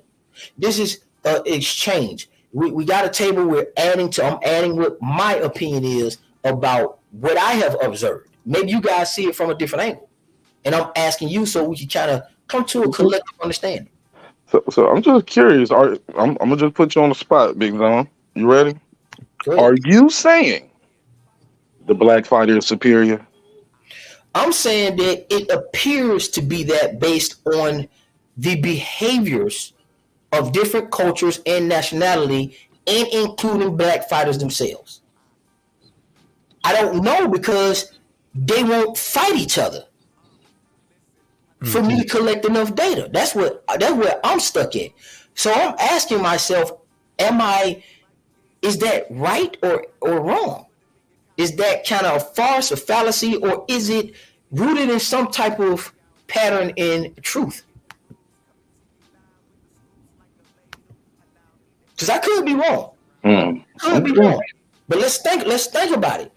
We can name, and again, this is not absolute. I'm not saying this is a God situation where it's zero across the board. But there's some evidence, some quotes, some material and content that's been uploaded through fans, the boxers, the trainers, economists, promoters, peers that suggest that we have a pattern of duckage based on you being prime, black, and undefeated. those seem to be fights that are not the road less traveled, and people are avoiding that. I want to hear what Antonio got to say. Go ahead, Antonio. Well, Mark Nash, I really do think black fighters are superior. I do. Especially because I do train as well. I'm an MMA fighter, and I know it's different from boxing, but I do know, like, if we're going in on a sparring day, 9 times out of 10, my toughest round of the day gonna be with a guy with color, melanin. I'm just being honest with you from my personal experience. So I do believe that black fighters are superior, and I think that they know that, which is why they fear each other. And yeah, that's pretty much what it is. I do. Okay. Hey, look, go ahead, Zone. I like the fact he kept it a buck. Yeah, and this is a good conversation, and what I'm having this for different levels of reasons, right? One is there's a lot of racist undertones within the community and amongst the content creators. I want to open that box up, and I want to knock it down so we can get to the truth and what people actually think without nobody judging them and just speaking it based on the evidence. Could blacks be more superior? I don't know, because I don't believe in superiority from no goddamn motherfucker. On my end, I don't give a fuck if he's black, Hispanic. I don't believe that, but I can't force that belief and thought process on Jermall, Charlo, Andrade, AJ, and whoever else may be examples of what I'm describing. So that's why we're having the conversations. And a lot of guys are capping for their favorite fighter's favorite fighter. And a lot of it be, we're not getting the fights. And it's based on the person that I described. Young, or not young, but black, prime, undefeated fighters. Or at least a combination of those two attributes, with black being the root. Black and prime or black and undefeated. We're not getting enough of those fights, in my opinion, right now in the current state of boxing. And historically as well, too. Hell yeah, go ahead, Antonio. I'm gonna reply after you. Go ahead. I'm just giving an observation, and I'm looking at the chat. Can you ask the question one more time? What I'll do is I'll drop the link back in the chat, so if anybody else want to come in and add to the conversation, let's talk about it. Let's actually get an honest assessment, and let's pull down this nationality and black, white, Hispanic talk. Let's really figure out what's going on. Let's really figure out what's going on. Are black, prime, and or undefeated fighters the boogeymans of boxing, even amongst black fighters themselves? Because everybody likes to fight Hispanic fighters, especially if a Hispanic fighter is the A side. Yeah. They get so much love and traffic from the white guys in the UK. From everybody loves an opportunity with a Hispanic A-side boxer. European fighters get their opportunity as well. No one really ducking smoke with those guys. We see Lomachenko and Devin Haney. But when it comes to the black element, we get lost for some reason. It's hard to come by. Frank Martin and Keyshawn Davis should be booking the fight right now. Tank Davis and Shakur Stevens should be booking the fight right now, regardless of the outcome of Lomachenko fight and Devin Haney. Because now what happens is, what if it's a controversial decision, which I believe is going to be Devin Haney by controversial decision, and we may need a second fight. It could even be a fucking draw. Then what happens? And we're going to see the truth. All right, what's up, Big Cam? Mark and Antonio in with us, man. This is my boy Cam, man. Hey, Cam, I want to say excellent debate, big dog. Appreciate you, man. One love to you, Coach. How you doing? Man, I'm doing great, man. You hearing the conversation, we can catch you up. But let me say this for y'all who don't know Cam and he's the Apostles. He did a great debate, man. He did better than what I did to the guy. He took a different approach. He was analytical, well-spoken. He corrected himself when he made a mistake. And real quick, just for you in your face, so I can let you know what I think, and I'm going to pass it back on to everybody else. Round one, I think you broke it down. The network deals, you cited penal codes. He did not respond to any of that. He only described the debate and talk about dudes coming on his channel in line. He did not answer the question at all. So you swept him, in my opinion, on that one. In the next 2 rounds, you killed him. You did the same thing. You came with facts. You came with data.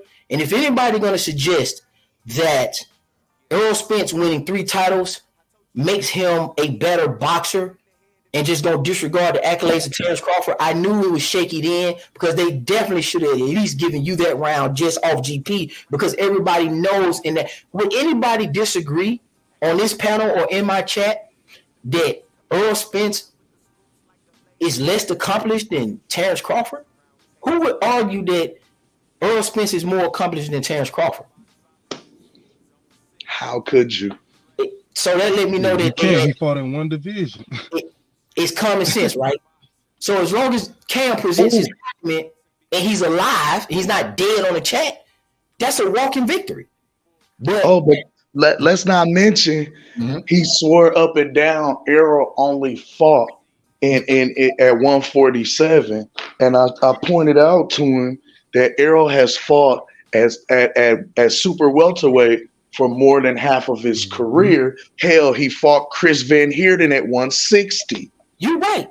We knew that. We couldn't do that about it. When we heard you say that, we knew that it was true. No, man, we know that man started off at 150 and fought at 149 and over the welterweight limit. When you said that, I said that's a body, and I was waiting for his response. He responded by saying it was one fight. So he said you was a liar, and he got on the internet and still got it wrong. Yes. Hey, the cold part was, Coach, I had his box rec.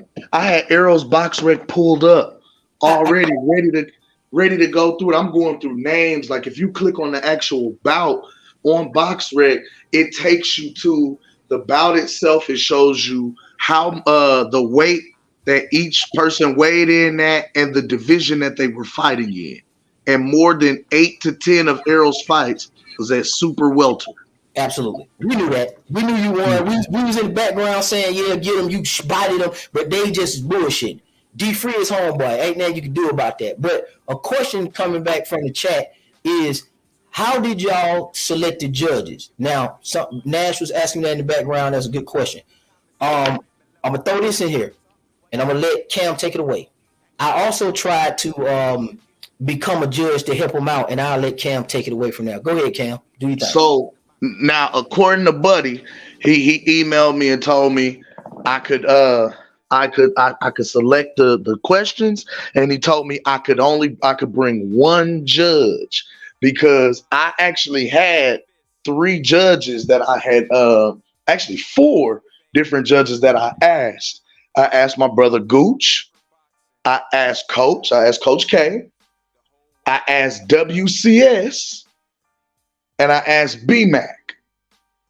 Now, for those that don't know, when I asked BMAC told me flat out, I don't fuck with that dude. I'm not coming over there. You know, I watch the channel, but I ain't fucking with dude. So I'm like, all right, that's cool. You know what I'm saying? It is what it is. I asked WCS. WCS said the same thing. Like, bro, they not gonna let me on the panel as a judge. I'm not coming over there fucking with that dude. I'll listen in, but I'm not fucking with Buddy. So I was like, all right, cool. Gooch was like, you know, I'm riding regardless. I'm in. When I asked you, Coach K immediately was like, yes, I'm in. No question. I fuck with y'all. Let's get it. Do you know I emailed Buddy back and told him, hey, I would like Mr. Goose to be my judge. And then I have Coach K. You know what I'm saying? I gave him y'all names and y'all YouTube handles on there just so he knew exactly who y'all was, right? Buddy told me flat out, you can only bring one judge, and Coach K is not welcomed on my panel. I got the email here if you want to see it. Hey, that's up to you. It's your data. You can put it up there, put them on the Summer Jam screen if you like. I know what he said, and I understand that. But people wanted it. There was a good question asked by Mark, because people want to know the process, and we're going to get back to cooking, because I'm going to describe how the debates is going to work now since Mark is on here, because I got a question for him. But go ahead and cook. You still have the flow to explain yourself and break down your opinions. Go ahead, Cam. You got the flow. it was just crazy because, like I say, with that whole situation, man, I knew I was going behind enemy lines. I knew I was going over in the ops territory. I knew I wasn't gonna get a fair shake. But my thing was, I just want to go over here and cook these niggas on these same bullshit points that they be talking about. And if you notice, when I got the heading motherfuckers off at the pass, you know what I'm saying, cutting their ass off before they could get to them talking points, niggas got uncomfortable. Niggas got the clearing throats, fixing their ties, moving around in their chairs, couldn't sit still. I'm giving niggas sanctioning body I'm giving sanctioning body rules. I'm giving the penal codes where you can find the rules in the sanctioning body rules. You know what I'm saying? I'm giving you words that came out of Arrow's mouth. I'm giving you actual factual data. I'm giving you CompuBox data because these guys like that, he just did a video talking about the CompuBox stats for pound for pound leaders in boxing and mention some of Terrence Crawford's stats. So I know you like to deal with CompuBox. I'm going there. I went straight there, gave him all the facts. I'm giving him numbers. When I start throwing them CompuBox data numbers out, I watched every last judge, including KO, turn off their motherfucking me camera, which you're not supposed to do in a debate, and go look this data up. All these niggas turned off their cameras, including the motherfucking person that I was debating. When you turn your camera off, that's really a loss of the round. My camera stayed on the whole time. I ain't looking at nothing. I'm right here with my notes. I'm not in the chat. I ain't in nothing. You know what I'm saying? So I knew it was going to be one-sided. I knew it was going to be bogus. But then when I got to dropping facts and Cuddy came out and said, we don't know for a fact who really walked away from the debate table. Then these niggas penalized me for a lie that KO told. I was done. I was done. I knew it was some bullshit, but fuck all that. I came in, man. I'm late to the cooking session, man. What I missed today, man? What going on? Okay, we're gonna catch you up real quick since Nash is here. I'm gonna tell you guys this to make sure we understand the way I'm gonna debate from now on, because he claims he still wants to debate, and I'm talking to the audience. Knockout claims he still wants to debate with me after the conclusion of the tournament. He already got cooked by you on his own show. But we're gonna do it different. I couldn't really get my hands on him like that. But this how we gonna do this. And we're gonna do it we're gonna do it the real way, because this is what he doing his high school presentation shit. This is how we're gonna do this. And let them know I said this, because some of you guys go back and forth. This is how this is gonna work. And I'm gonna say this one time, and I'm gonna leave it at this. It is going to be on a neutral channel. No one would have two roles. So for example, I will go to Nash TV and he will play host. If he would oblige, I will go to Blood as well and he will play host. The host will not be the moderator. I will bring in the moderator. And then we're going to use 5 judges. But they have to be qualified and they have to have a historical or some content or body of work that makes sense, explaining something at some point in time on their goddamn channel. Bo Holyfield, Sugar Shane Mosley, something like that. It cannot be just a whole bunch of cussing and fussing and fuck Tank and suck my dick. Those are not qualified judges.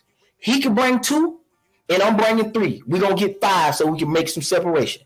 Okay? Now, as a result of that, what I'll do is me and him will go to his channel. I will only bring one moderator. And me and him will comb through and work each other on different subjects until we come to a head on the debate. I am not going to debate this guy on hypotheticals no more. He's going to have to get into his Holyfield heavyweight bag. He's going to have to get in super middleweight. He's going to have to get into middleweight. So this is a public call out and a public challenge to knock out 86 TV. Those are the rules. We're not talking no more. I still currently, last time I checked, I'm the man. You see what I'm saying? You see these? I'm the man. And I'm going to let everybody else get these. I'm the man. Not you. So with that being said, those are the terms. Now we can do the preliminary and find the subject and argue that on his channel. Once we come up with it, I'm going to select my 3 judges. He can bring 2, but they got to be qualified. And I want to ask Mark right now, if we were to be allowed and privileged to come on your channel, would you mind playing hostess and allowing somebody to moderate the debate on a neutral platform, or would you want to play moderator and host? I don't. Yeah, because the first time you said hostess, I don't know if you know you said that, but that would be a girl. But host, yeah, I would. I would love to, bro. Would it be an honor and a pleasure, man? Because we do debates and battles and stuff on my channel. We've done them before. We started off doing rap battles back in 2020, so I've hosted debates and battles over there before, and it was pretty dope. You know what I'm saying? And I think that rematch with y'all will be dope. And I'm all for it because I don't have a negative rapport with Knockout. Do I disagree with his take on Crawford and Spence? Yeah, but Okay. but I battled over there on his thing, and by the way, I won too. You beat him? You beat who you beat? It was a guy named OTB, and man, I'm cool. Like we actually became cool after that. Like that's why I'm confused with the energy because I'm all for it. I just based off what my homie just told me in that email, based off that clip you got, I'm like, I don't think homie wanted to have any kind of dealings with you. It's like you know what I'm saying? He just don't fuck with you, but for whatever reason. He made it out to be like he don't fuck with culture at all. Yeah, and I saw that he was like, yo, man, you get the winner, but as far as me and you, I don't want to talk boxing with you. And I was like, damn, like, I was like, what happened? How did it get that far? Because I didn't see the good right side shit all the way. I just know the right side to the video down. Emotional, and I ain't even raised my voice last night. I got caught emotional. This nigga was yelling, screaming, cussing. I ain't raised my voice not one time, but I got caught emotional. So it's it's a lot of, you feel me? A lot of propaganda going on, man. It's a lot of the whole chat, shit, man. Then when you get over in the chat, you know what I'm saying? If you're not on the panel, when you in the chat, if you're not a get along to go along, or if you don't agree with the overall narrative that's being pushed, you getting timed out off top. You're getting timed out or blocked, and they instantly, immediately tell you, you know, block such and such, block such and such, block Cam, block I am Cam Edwards. Get that hating shit out of here. And the first thing that the wrenches will tell you is, we don't do no, if you lying or you post some dumb shit, you getting blocked. Well, how is it dumb shit, or how is it a lie just because it's not in agreement with what you're saying or with what you putting out and pushing? So I don't really, you know what I mean? If you're not in agreement with what's being said, you have no voice over there, off top. All right, so let's go on and get you in here now, all the way now. We finna switch gears to some real conversation. We finna bring some more people in. So Cam, strap up, baby. We out of there. We done talking about that. Let me go ahead and introduce my player partner, Red Glove Militant. And this is what we're talking about. We're going to give Cam, and then we're going to go to Red Glove. The conversation is prime black and undefeated fighters. Are people ducking them in abundance? We're using Tank as an example, Jermall, Andrade as an example, Floyd Mayweather as an example, Joe Louis if you want to go back, John L. Sullivan with the color line if you want to go back. So it's a historical theme that black prime fighters and undefeated, they seem to be ducked or the most feared or the least lucrative fighters to fight based on what some people say. Some people say it's the trainer and the team and the politics. What do you think, Cam, and what do you think, Red Glove? I agree wholeheartedly that there have been instances where young black undefeated fighters in their prime have been ducked, have not been highlighted, have not been promoted very well. And the crazy part is guys that we look at and give the eye test, and we know for a fact these guys are the goods. You'll look up and those guys won't be moved, maneuvered, or positioned properly to even begin to receive the kind of paydays, you know, that we feel that they deserve, i.e., I got a hometown cooking, whatever you want to call it, Bob Arum and Terrence Crawford, Bob Arum and Floyd Money Mayweather. You know what I mean? I had to say it because what I saw throughout Floyd Mayweather's time with Bob, although He was knocking guys out, beating champions, etc. You watched Oscar De La Hoya be promoted and be pushed, and you know what I mean, marketed more than he was. Just most recently, I watched Terrence Bud Crawford become undisputed at 140. And even during the time while he was winning and cleaning out that division, I watched Vasily Lomachenko, then Tyson Fury, then Teofimo Lopez all be promoted more and pushed to the forefront more than Terrence, although he had more accolades and was doing more and more active in the sport. Do I feel as though we are the more superior fighters as African Americans? Yes. I'll be honest. The melanin helps. The melanin helps. We some of the fastest. We some of the strongest. But in that same conversation, that could just be pride. You feel what I'm saying? Each ethnic culture has its own pride in itself, right? One thing we always highly talk about is how Hispanic and Latino fighters, they fight for the pride of their country, the pride of their people. They got a whole country pushing them, behind them, because they believe, hey, you know what I mean? We going with Chico. You feel what I'm saying? Whereas the African-American community, although we know guys are the goods, we're kind of cliquey. We like who we like, and if he's outside of that circle, I ain't fucking with him. But historically, yes, I feel as though black fighters have been undermarketed, undervalued, avoided, you know what I mean, and not pushed to the forefront to receive a maximum payout. We didn't begin to see that until Floyd Mayweather. And to be honest, the only way Floyd really got to that position was by playing heel. He had to play the bad guy. And he really was never even necessarily a bad guy. They just hated how cocky and flashy they felt like he was while whooping ass and winning. So they paid to see him lose. You know what I mean? So it's like now, guys like, you know, and I'm sorry, I don't want to cook too long, but when you see guys that are, hey fellas, hey, listen, man, we got time over here. Just relax. You get some drink of water. If you gotta go, just let us know. Ain't no rush. Take your time. We good. I got you. But when you see guys like a prime example though, like and when you see guys like I say, Floyd had to play the bad guy or the heel, right? But on the flip side, when you see guys that are, you know, wanting to play the, hey, I don't really do the big talk. You know, I'm a family man. I like to, you know, I like to be active with my wife and my children and take care of that. They never highlight that type of stuff in the media. They only highlight the negative things when it comes to African American and black fighters. Tank Davis involved in a hit and run. Tank Davis snatches up his girlfriend. Terrence Crawford once drove himself to the hospital after being shot in the head during the dice game. Right, let me stop you there. Let me give you just a little pushback, and you keep cooking. Yes, sir. They do that with all boxers. They did that with Edwin Valerio. They did that with Chico Durales. They did it with Manfredi.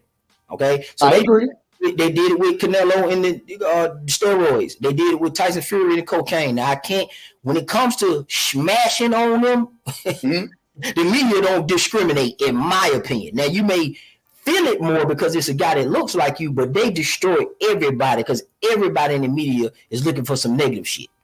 But right? Even after I agree. But what I can say is it seems as though when you get that negative lighting in the media, right? Everybody loves a good redemption story.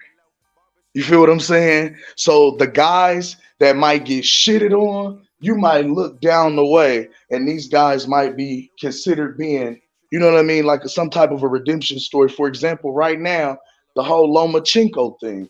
Loma, you have very many people that are in the Ukraine that are considering Lomachenko or calling Lomachenko a traitor because he walked away from the war to continue his boxing career, but now they show him and he's taking pictures in Russian churches and with Russian athletes. So it's people that are going to call him a traitor, say, hey, man, you turned your back on your people, on your countrymen. You know what I mean? The Ukraine is not supporting this fight. But guess what?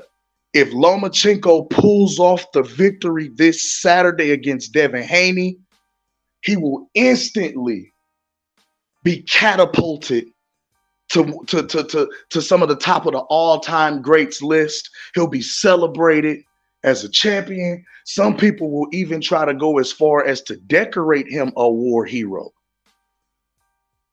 This is, and I mean the media. This is how the media will try and spin it.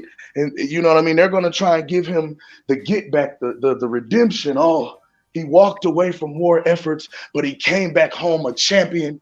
He brought home money. He brought home prestige. He brought home media coverage. You feel what I'm saying? Now, how long ago was it that Bud got shot in the head and drove to the hospital after a dice game? This is before that man even went pro. And they still talk. You feel what I'm saying? Like, it seems like certain negative stigmas, when it hits a black man, it sticks. There is no redemption. There is no fight back. Try as you might, all the philanthropic efforts that you might give, somebody is still going to bring that shit up and drop it on you. It's like it follows you. Mike Tyson, oh, he's a rapist. Mike Tyson was one of the youngest undisputed heavyweights in history. But the only thing they talk about is Robin Givens. Now, you know what I'm saying? I'm going to pass it, but I'm going to pin this right here so we can get the red glove too and keep rotating around. Yes, sir. Yes, sir. Yes, sir. Yes, I'm going to say this. Robin Givens is a black female. That's black on black. Desiree Washington. That's black on black. Mike Tyson also stated that his mistake with Desiree Washington, he didn't walk her down to show that it was consensual. He said if he could do one thing different, he would have treated her better and just walked her down and got a hotel with flowers. They say Derek Jeter is notorious for doing that. They say Derek Jeter, when he was in his Playboy status, he would walk women down, treat them nice, and give them the royal treatment so it won't be any issues. That's what Derek Jeter would do. That's a good strategy. Mike Tyson, he should have done that. So Red Glove, go ahead and cook. Cam, we're going to circle back around. You got it. Go ahead, Red Glove. Cook.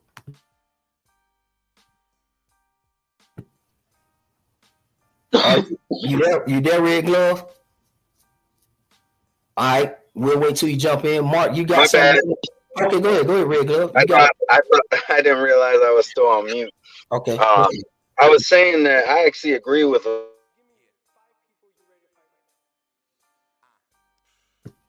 You got a bad connection, or you back on mute? One or the other is not coming in. He's just now getting a fight that he should have been got. Who is he? Yeah, Devin Haney. Okay, got you. Go ahead. Yeah, Devin Haney's finally getting a fight.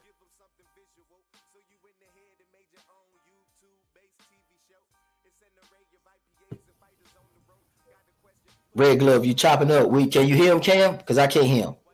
Nah, he dropped out. Yeah, he's still on, but his microphone or the Wi-Fi or internet is not clicking right now. Red Glove, you can hear us. We can't hear you. The chat, nor me or Cam.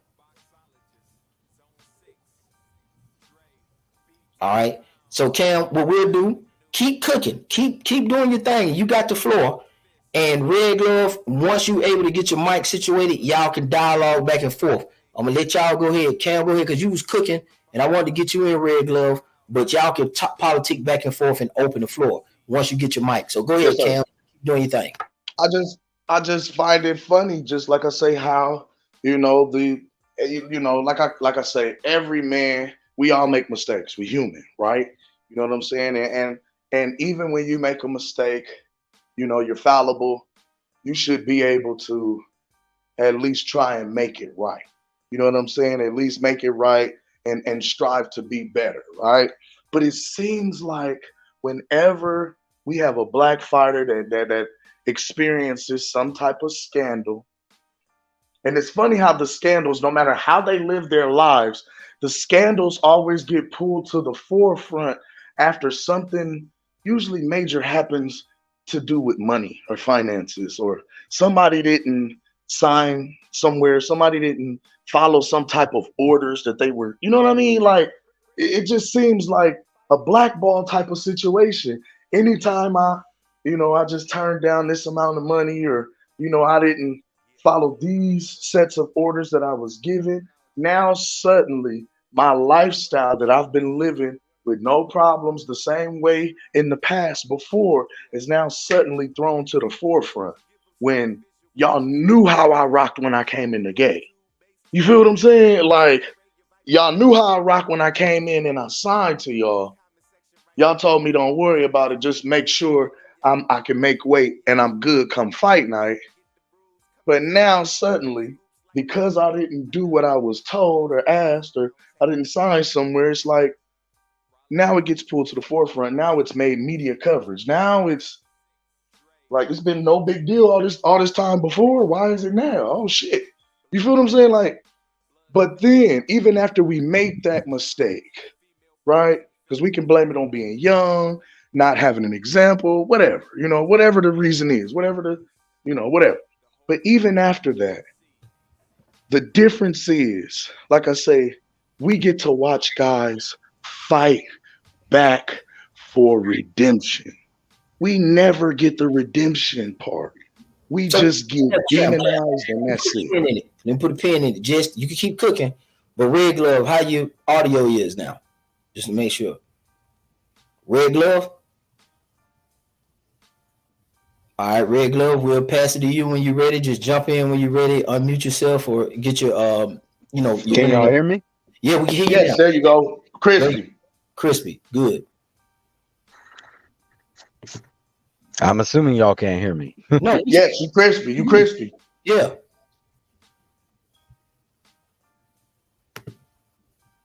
We can hear you, Red Glove. Damn, it dropped out again. All right, so Cam, while he's getting himself together, we gonna let him cook. I agree with you too, because you make some good points, because Joe Louis donated a lot of his purses into the war efforts, the Army and the United States Navy. All right. And the IRS came after him and killed him in back taxes.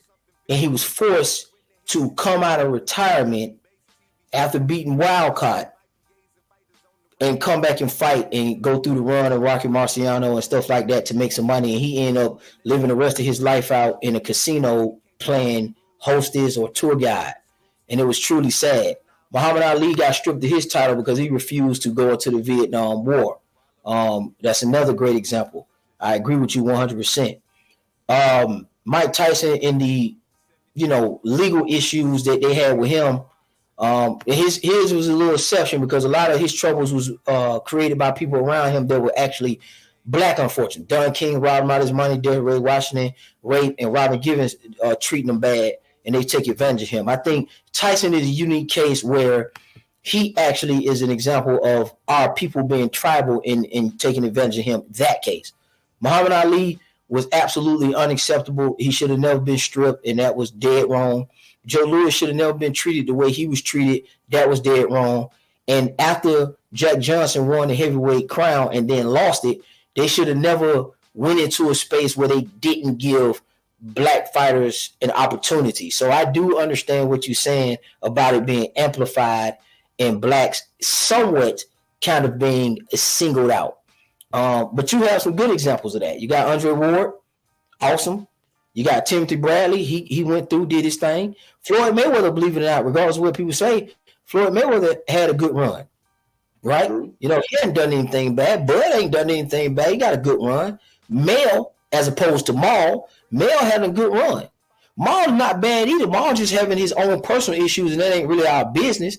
But he ain't really done nothing bad per se. Let's be honest with it. You know what I'm saying? AJ hasn't done anything bad. Wilder hasn't done anything bad, technically. So it's not like all the black fighters are just being bad and they got bad reports. Some of the things are just general fuck-ups. Some of the stuff is just misbehaving, plain and simple, on some kid immature shit. A lot of it could be all one and the same. It could be you being immature as a man, saying the wrong shit out your mouth, and a lack of education. Because these guys are not collegiate athletes. These guys are coming out Walmart fighting for their children's health. They're fighting because they ain't got shit, never had shit. It's a gutter type situation. These guys are not around here going to Alabama University, Georgia University, getting 2 years of college and then going pro like in other sports. These guys are getting hit in the head. These guys don't know nothing else but how to fight or to fight. They're not economically sound. These guys are not taking British literature. Let's think about high school. Let's be honest. Most of these guys are dropouts.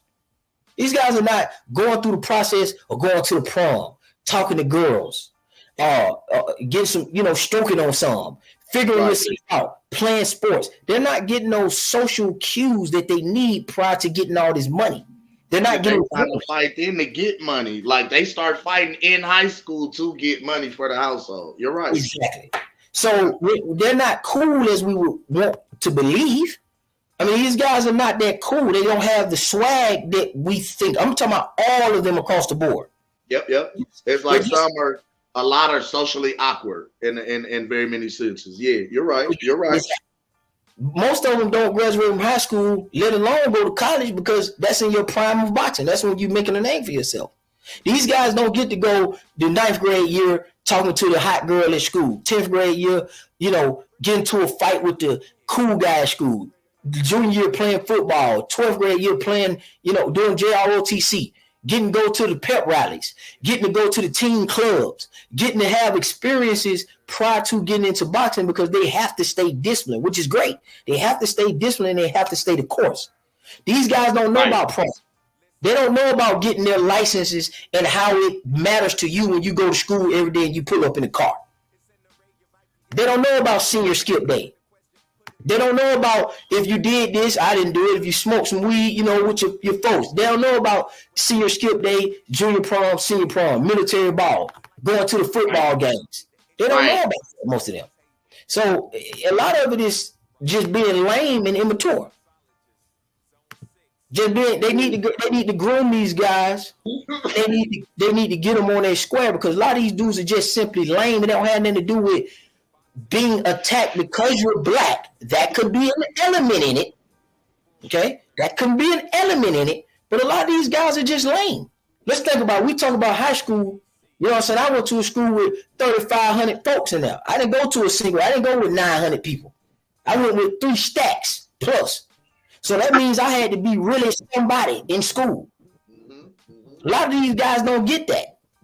So these boxers are kind of, no offense, but they're kind of corny and lame. So I'm going to introduce my boy Boxingologist, man. He back on the scene. Go ahead, Boxingologist, cook your shit. If you need me to refresh your memory on a question, I definitely will. Go ahead and cook, bro. Hey, man, to be honest with you, bro, I started to call you directly, but I just watched that motherfucking heavy. This kind of off topic. You know what I'm saying? Well, hey, what's up, man? People, man, it's your boy King G, aka the Boxologist, aka Boxingologist. We in the building around table, stand the fuck up. But I wanted to commend you, bro, man, on that masterpiece you did, man. That first part, bro, on that heavyweight, the history of it, man, and the history of the belts, bro. That shit was fire. Anybody that's a real boxing fan, man, you need to watch that shit to get educated, bro. Man, there's so many gems in that motherfucker, bro. I had to watch it twice, bro.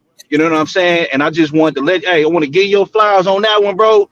Directly, my nigga. Like, that shit was heat, bro. It was heat. It was fire, bro. It was, that's what boxing is about, bro. You know what I'm saying? Material like that, bro. That's man, look, I just want to give you that, bro. I know it's kind of off topic what y'all talking about, but you know what I'm saying, a little bit, but you know what I'm saying? I had to give you flowers. It's on subject. I had explained that just to let you know, give him his props. Me and Boxologist started the foundation for this because me and him went down on a search like 5-6 years ago about what happened to the belts. So I felt that there was a good point to start at. And I also just wanted to give a historical piece because I've been on it to be 10 years in June, and it was time for me to do that. Go ahead, Boxologist. You got it. Man, what y'all,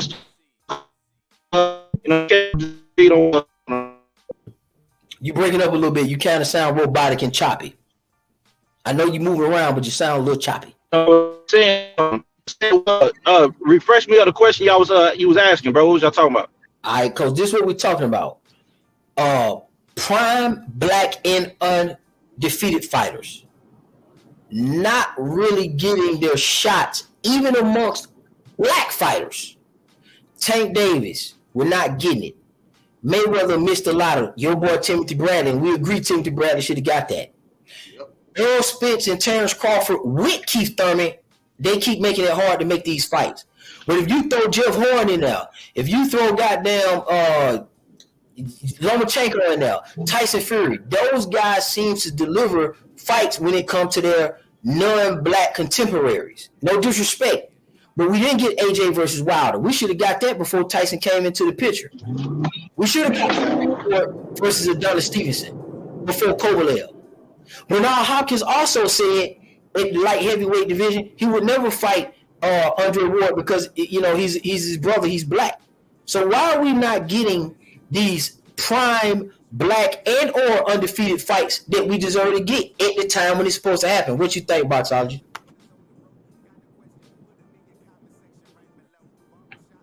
Okay. Can you hear me clear? Yes, sir. It sound a little choppy. Can you hear me? Yep, you good. Can you hear me? Okay. Man, I think I want to refer back, man. It was an interview I had watched Mike Tyson do when he was hotboxing with Jermall Charlo. And in the session, he had said something to the extent of, making excuses. He was like, man, it's a lot of belts out there. It's with promoters, this and that. And Mike Tyson was just like, man, look, he said, get them all, take them all. You know what I'm saying? He said, this is for immortality. We're not in here to play. You know what I mean? So this is for legacy. And I think today, man, what's happening is a lot of these guys, man, has lost track of the legacy of what made them even get involved in boxing to begin with, because the money has become so good now. And I think, and I just want to just ride with what Mike Tyson was saying, man. A lot of guys of old time, especially like in a documentary, man, it was more so about their legacy. You know what I'm saying? It was like, look, I don't want to be fucking reminisced to be like, oh man, he didn't fight this guy, he didn't fight that guy. A lot of these guys was truly trying to fight each other, and it wasn't so much about one guy, dictating their careers. If you notice, when, like, for example, when you did your documentary, it wasn't nobody around that we can say besides the fighter himself that was in control and anchoring the ship of his that was the captain of his ship. You know what I'm saying? Everybody's their own man. Today, guys are not being their own man in boxing like they should be. They're not taking control of their career, which is hindering their legacy. Because if guys took control of their careers, man, more guys will fight each other. But like, these guys, man, like if you looking at Spence and Crawford, bro, like why wouldn't you want to take that fight when you seen the legends of old like Hearns and Leonard took the fight? They fought each other. Even if people wanted to say Leonard didn't want to fight Hagler, bro, they still fought each other because Leonard understood the legacy. He understood the seriousness of how this is going to stand a test of time. This is going to be talked about for years and years and years and years and years, for decades. You know what I mean? These guys today, man, they're not looking for that legacy. They so much looking for the bag, but it's like, you don't even understand, bro. You making a lot of money to give it away to somebody else. When you create a legacy, you can't give that away. You know what I'm saying? That legacy is going to stand a test of time, and it's going to amount to your greatness compared to the rest that was before you and that's going to come after you.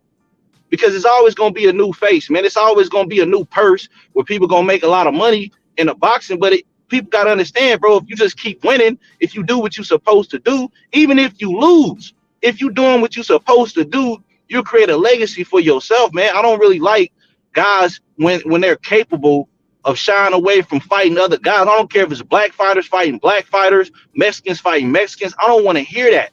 You know what I mean? We shouldn't even be looking at once the color heavyweight championship got resolved. once the white heavyweight championship got resolved, once all these different belts got resolved, we shouldn't be looking at the color, man. We should be looking more so at the fight in and of itself, man, for their greatness and their legacy. But a lot of guys today, man, they scared, or they just want somebody to control their what I believe. And I can't prove this, but what I believe is a lot of guys want somebody to cradle them. You know what I'm saying? To have it where they behind closed doors, they'll probably tell you they really don't want to fight this dude, or they really think this is a dangerous fight, or that person that's handling their career is going to tell them, hey, look, you probably shouldn't take this fight, because, this dude's probably going to beat you. And they buy into that shit, because if you really think you that dude, man, it shouldn't matter who you fight, bro. You know what I'm saying? The purse is going to be the purse based on your worth.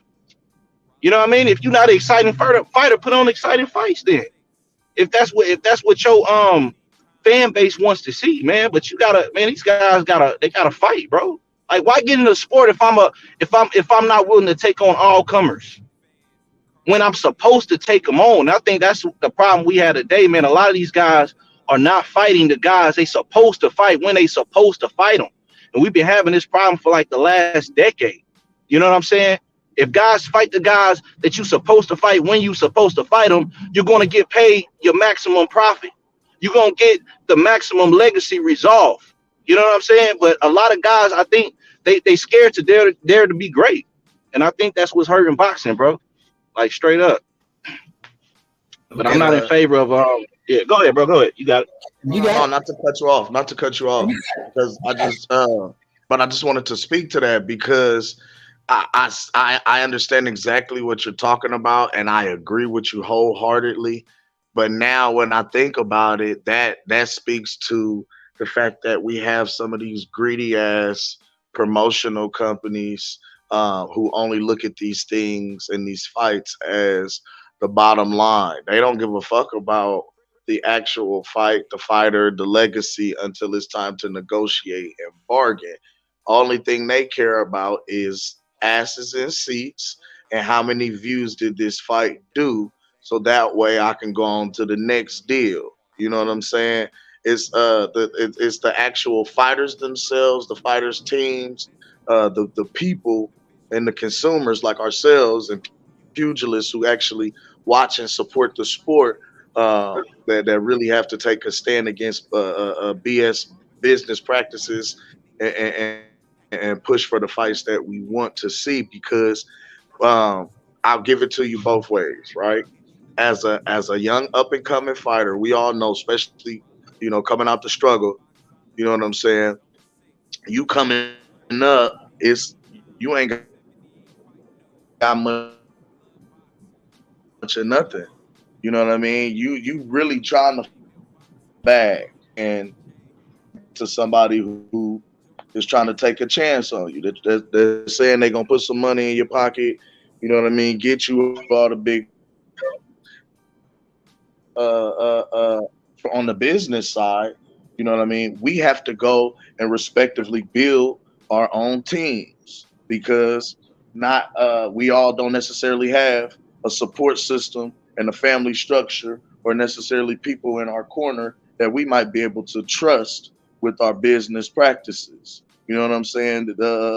In short, we don't feel like we can trust nobody that's not gonna break our motherfucking ass and leave us broke after we retire. So now we're trying to leave it in somebody else's hands who's already been fucking us from the beginning, who's giving us the minimum amount but making us fight for entertainment, like dancing animals, if you will. You feel what I'm saying? Does that make a little sense? And some of those promoters even look like you, but they're still putting on the same bullshit promotion practices. And then on the flip side, if I'm just fighting for a check and I'm not even necessarily fighting for legacy, so I don't have to ask for the big fights against other guys, I'm just happy getting a paycheck. They're going to maneuver me away from all of the big guys, but at this dog and pony smoke and mirror show, they're going to promote me like the biggest pay-per-view star, the biggest, the next up-and-coming thing in boxing, as I go on my Euro tour, beating up tomato cans, cab drivers, and college students. You understand what I'm saying? But see, what we got to understand is who's putting those fights together. See, on the business side of boxing, the handler's only job, and the only job they're looking to do is prolong the fighter's career to maximize their profit. That's why, when it comes to, these big fights, because it's not about putting asses in the seats. It's not about that. Because if it was about that, what put more asses in the seats at welterweight than motherfucking Spence and Crawford? No, not even undisputed. It's Spence and Crawford, period. What put more ass in the seats than them? Nothing. You know what I'm saying? If it's about what's going to put more asses in the seats at light heavyweight than Bivol and Beterbiev? Nothing.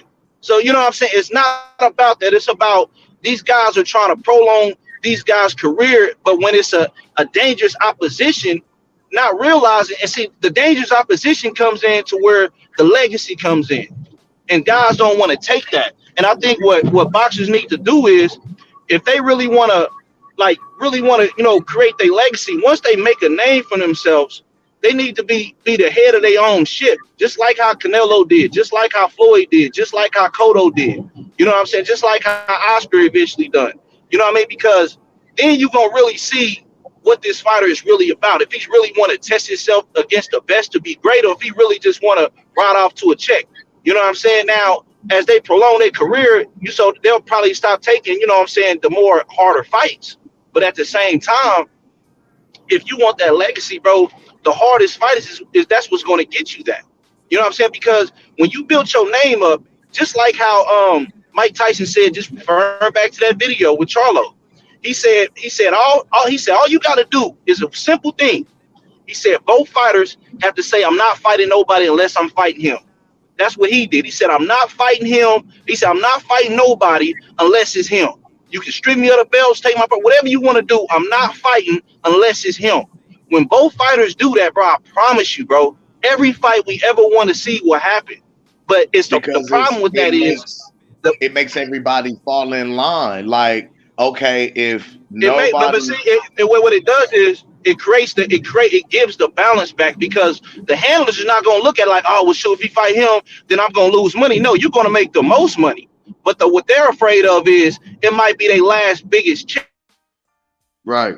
This is the last. Take a lot out of their fighter by stepping up and fighting this guy. Yeah, but just like our zone just told, you know what I'm saying, showed guys in the history, man, these dudes, they wasn't worried about that, man. These dudes is going for legacy. I'm going to fight him multiple times for my legacy. And people going to watch multiple times. You know what I mean? That's what you do. You know, you got to dare to be great, man. Once these guys take, I'm telling you, man, if these guys take control, it's over. But they scared to do that. Boxology, you know what I'm saying? They just scared to do it. Keep cooking. Rap, do your thing. But I want to let Method get in here before we rotate it back to Cam. Method, speak on the topic. If you need me to remind you of the question or you've been listening, go ahead and cook on it, big dog. What you got? You got the flow.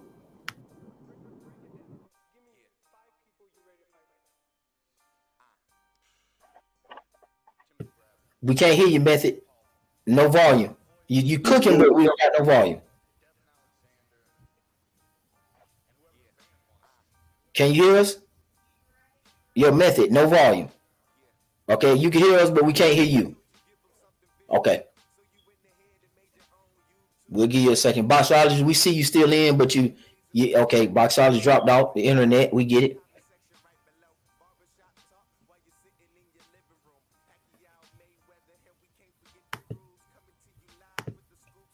All right. We're just waiting. We're just giving Methods a chance. Zone6, Dre, BT Pound, 78 Fight News, Blood Boxing, Blood Fists, Boxing Beats and Rhymes, Female Boxing. Can y'all hear me? Okay, there you go. Can you hear me now? Yep. I hope everybody having a blessed afternoon, morning, evening, wherever y'all at. Could you repeat the question? We just discussed the black prime fighters appearing to be ducked, even amongst black fighters. Crawford versus Spence versus Thurman, prime black fighters. 35 division. You familiar with that? Tank, Lomachenko, Devin Haney, Shakur Stevenson. Deontay Wilder, AJ. Floyd Mayweather, Timothy Bradley. Floyd Mayweather, Paul Williams. Hell, Floyd Mayweather, Winky Wright. There's a lot of fights that we don't get when it comes to prime black or and undefeated fighters. We're trying to figure out what everybody's thoughts are on that, and why is that a possibility or even an option in your opinion? Excuse me. Well, as far as in 2023 or what I've seen and the things that I've took time to look into as far as the fighters of the day, it seemed like a lot of guys kind of want to build a Canelo sweepstakes as far as the day. Like right now, Earl Spence, like his main goal was to unify and get that Canelo fight. That was his own words. So I that's kind of what I saw from him. Jermall, Charlo, Andre. I'm not sure if that's management, promoter, as far as those guys not fighting or Canelo not fighting those guys as well. But I do think certain entities, right, they want to, they create the narrative in a sense, right? So it's like Canelo's doing something and they'll prohibit other fighters from fighting other guys. I do think blackballing is real. In regards to like Floyd and Paul Williams, I'm not too sure. I'm not really sure about. I did the Winky right. Do I think those fights should have occurred? Yes. And the Timothy Bradley, I think so. I'm not too hit with Sam as far as the business that transpired. I did hear Timothy Bradley say they did contact about the fight, and it's the same with the Winky Wright and Paul Williams, but somewhere along the line the fights fell through. But I do think right now in today's time, it seems like guys, they don't really want to compete.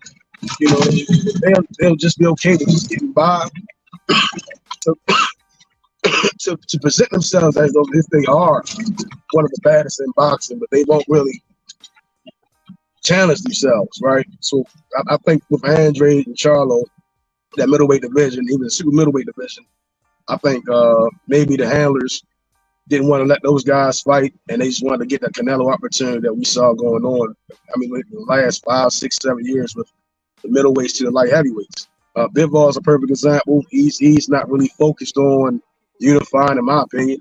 The 68 division, they weren't kind of thinking about unifying. We saw Billy Joe Sanders pop dirty, go to 68, fight some guy I've never heard of, and it just seemed like that's all part of corruption. I think the answer is corruption in boxing. That's a good point. You raised up what everybody was saying: economics, politics, bad management, mismanagement. So I want to transition a little bit since we got a lot of people giving their thoughts on the black prime fighter possibly not getting a fair shake. That's what we all kind of seem to agree with. Who and how, we may have some difference of opinions and how we arrive to that observation. So as compared to other fighters, Hispanic, Latino, Mexican, if you want to use the nationality, or the Eastern Europe bloc, or you want to say, Kazakhstan, Russia, Soviet, whatever you want to use, do they seem to have an easier road compared to the black prime fighter? Is it some differences there that you guys have observed in your opinions?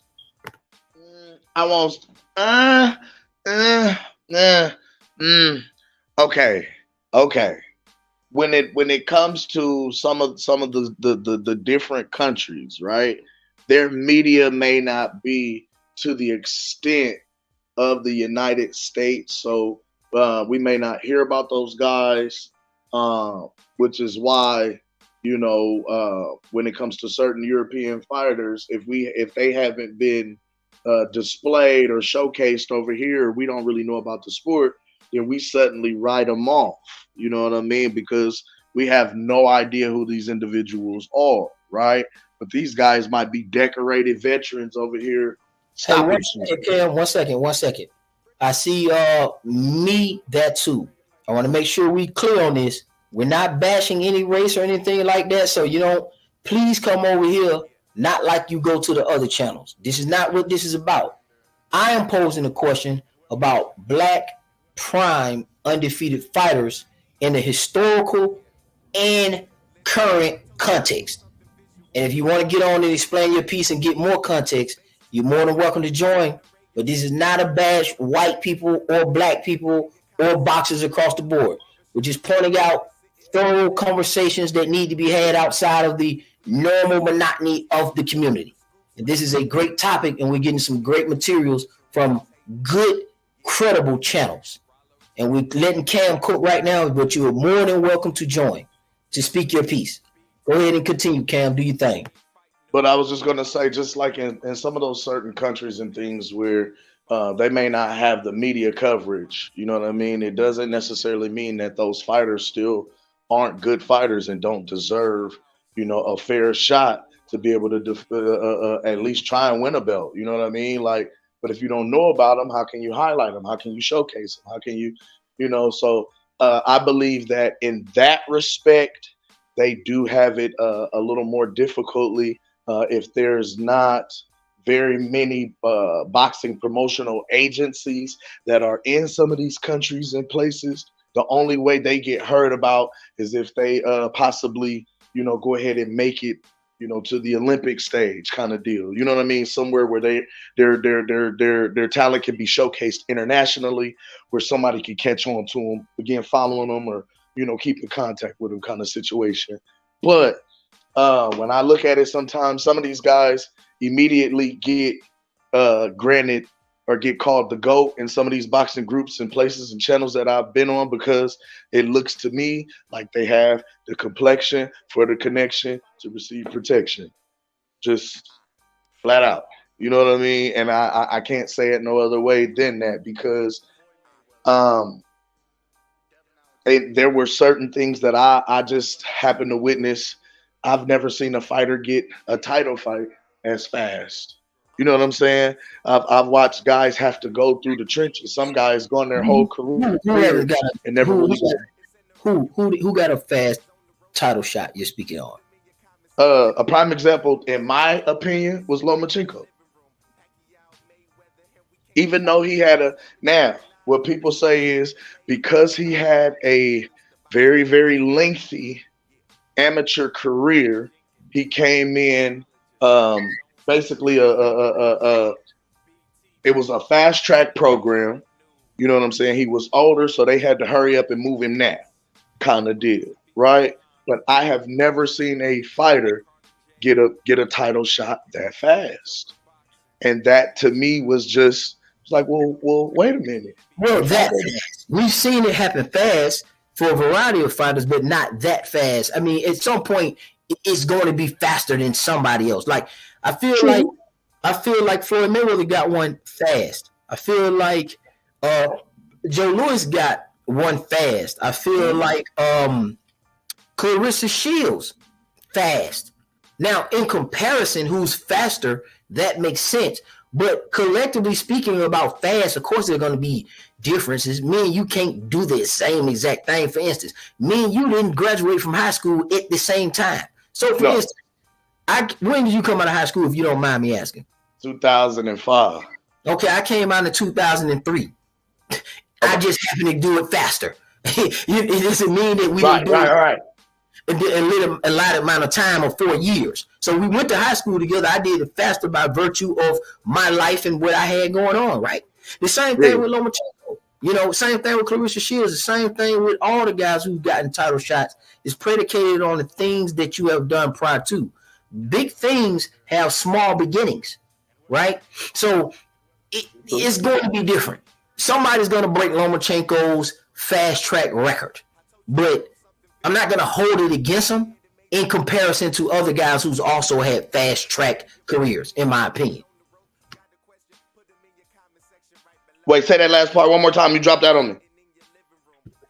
I'm saying I wouldn't hold it against Lomachenko that he was fast tracked when other people has been fast tracked as well. He just did it in a faster manner. It's all still fast tracked. Somebody gonna up one somebody at some point in time, right? There's always somebody gonna do it faster, sooner, lot later, you know. And you know, records are made to be broken, right? And you don't want to come off biased. It just seemed like with the allotted amount of time in a professional boxer's career, you know what I mean? It was like, how you get a title shot that fast? You know what I mean? Even though, let's think about the totality of boxing. Do you think who you think accomplished more faster, Clarissa Shields or Lomachenko? Ooh. Okay. See? Let's talk. Yeah. I was, because I just thought, okay. Now we're cooking. I like that. Okay. So with Clarissa Shields, right? Because Clarissa Shields had an accomplishment, competed in the Olympics, did her thing, right? But when we look at, this is hard. This is hard not to sound biased saying this. I got to turn the camera on. I had to get up and walk around. This is hard not to sound. This how the round table do, man. We've been doing it. We make you think now. These are the conversations we've been having on the phone. Let's if you slow it down and just think, when you gotta argue and cuss each other out, think about it. And I know after I seen you debate, I know you intelligent now. I know that for a fact. So think about that before you pull the trigger on Lomachenko. Let's think about OG told me, black dude from Georgia. I was in the Navy. I was a young motherfucker. And I was worried about everybody else who picked up E4. I was mad in the motherfucker. He said, man, concentrate on what you have rather than what other people have. See, and sometimes we don't watch for the hook.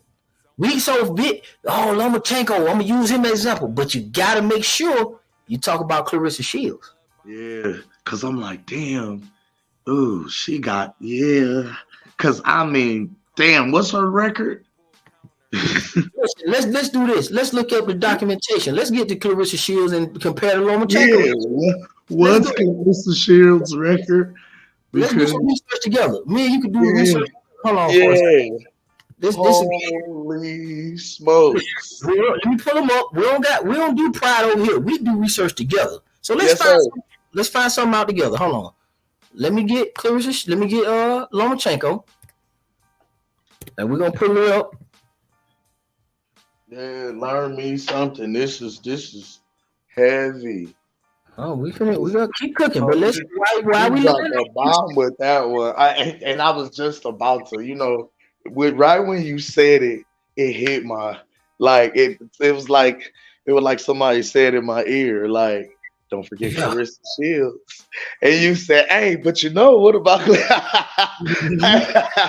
And so that was right on time, bro. So and I'm like, damn, ooh, yeah.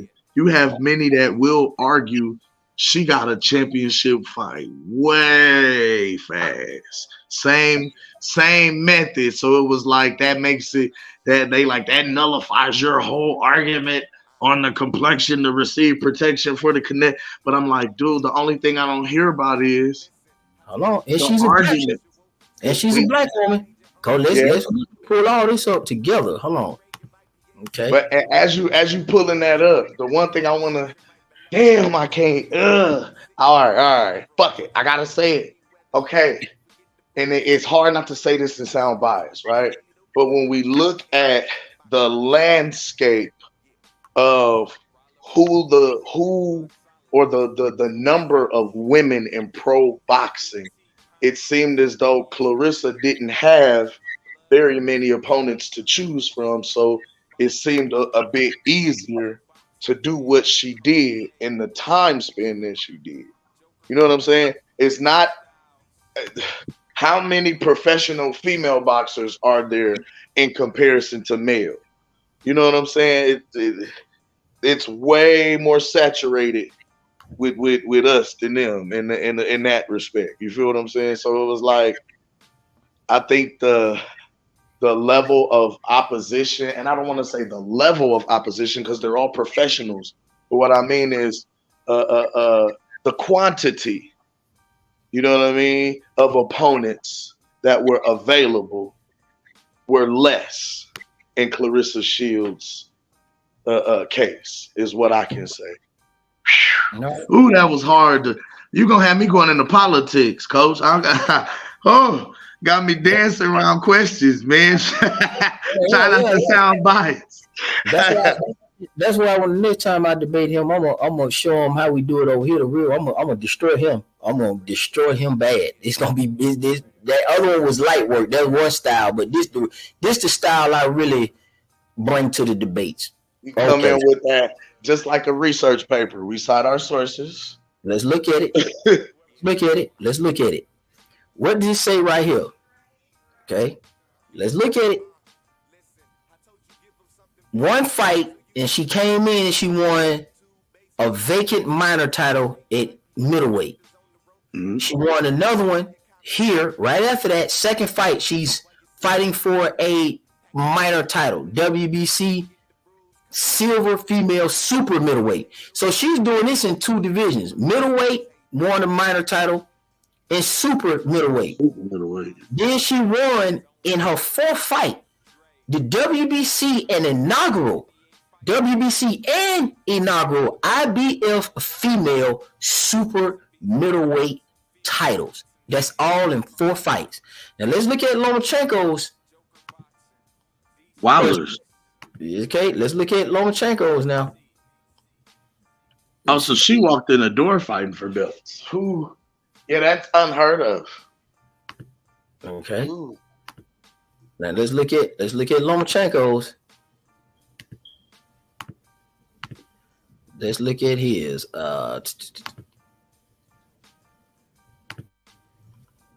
Briefly.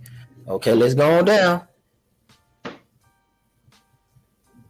I want to say his first title fight was like his second fight to Salido, ain't it? Okay, so look at him. Look at him now. He won a title, and he fought for it, but he lost. He lost, understand? Mm-hmm. But he won the WBO titles. It's the same thing what Clarissa Shields did. He's doing the same thing she did. Exactly. But let's see what the results is.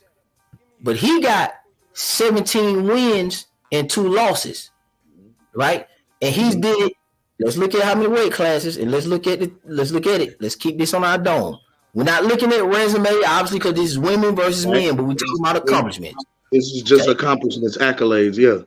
Okay, all right. So minor title, we know here down at the bottom, Shields already had 1 minor and a second minor. He lost for a major. She gets 2 majors right in here in 4 fights. So let's go from 5. He retains the WBO featherweight. We talking about 126, so he's a champion at 126. He goes up from 126 to what? 130. 130. Still with the WBO side of the house. And then we get 1, 2, 3, 4. 4 title fights at 130. Now he moves up to 35. Mm-hmm.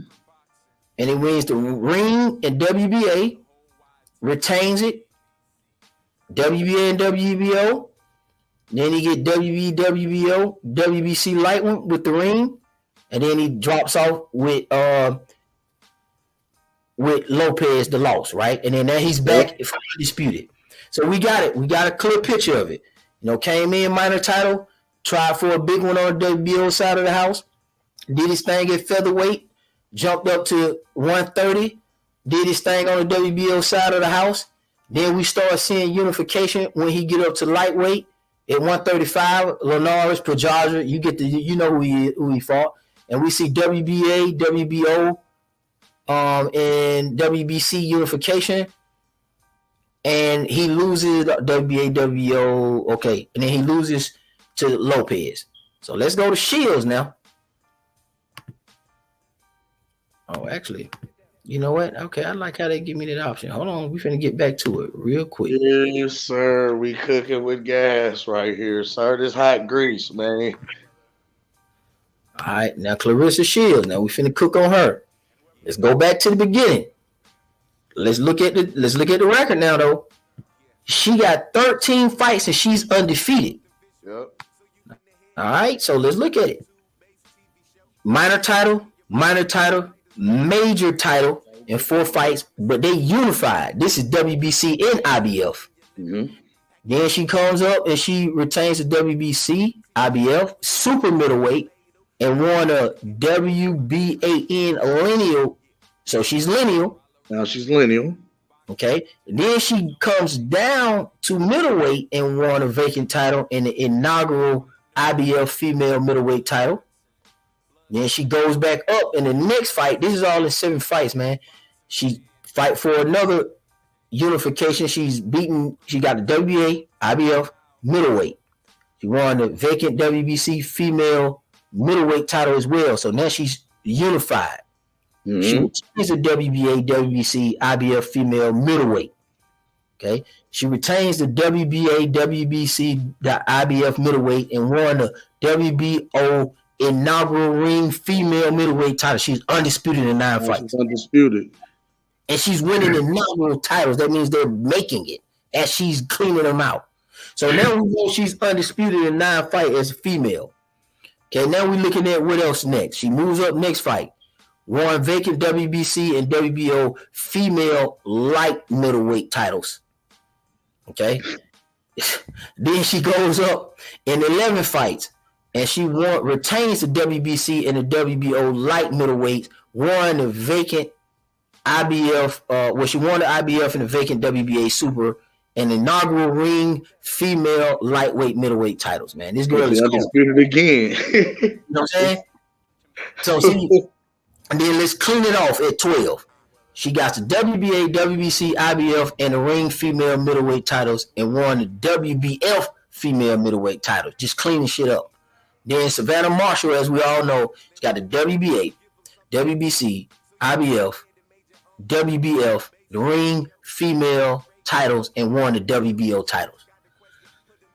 So, Jesus. The truth is, okay, she cleaned shit out. The truth is, it's not Lomachenko. We just be saying that because people just had this issue. Like, you got to watch for the hook. I get it. I know Devin Haney and Lomachenko is a hot topic.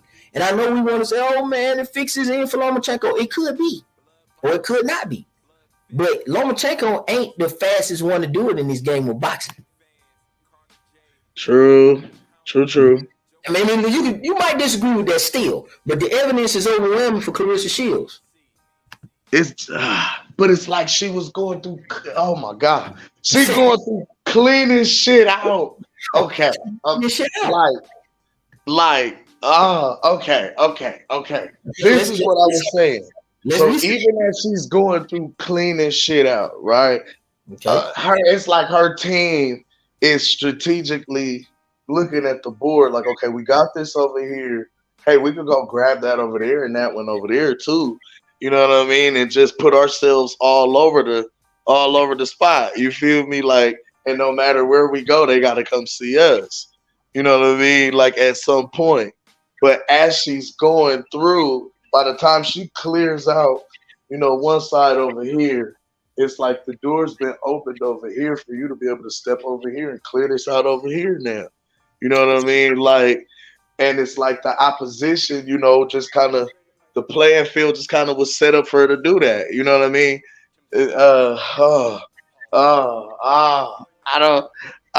Coach, that's heavy, man. I don't know.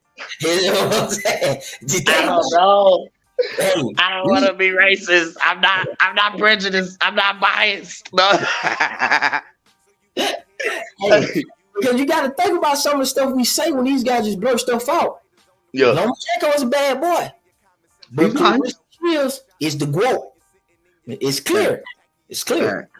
And that's crazy because let's say this. Let's look at one more thing. To change it up. Just to get some historical context in here.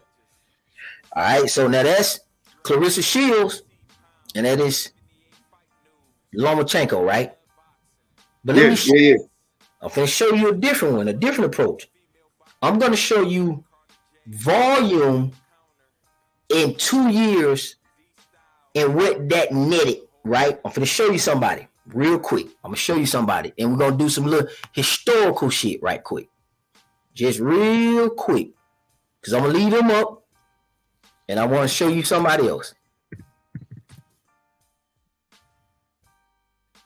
And then we're gonna keep on cooking, and I ain't gonna slow it down with this thing. Anything you want to cook on right quick, you can cook on. But I want to show you something real quick. No, I'm just appreciating the knowledge, man, and being able to rap with you, being able to learn. You know what I'm saying? The more you learn, the more you grow. You feel me? So yeah, that's. I'm finna show you. You might like this one. You might like this one. Now this is you just twist my head around with the oh man. I said, damn, she got moved the same way he did. All right.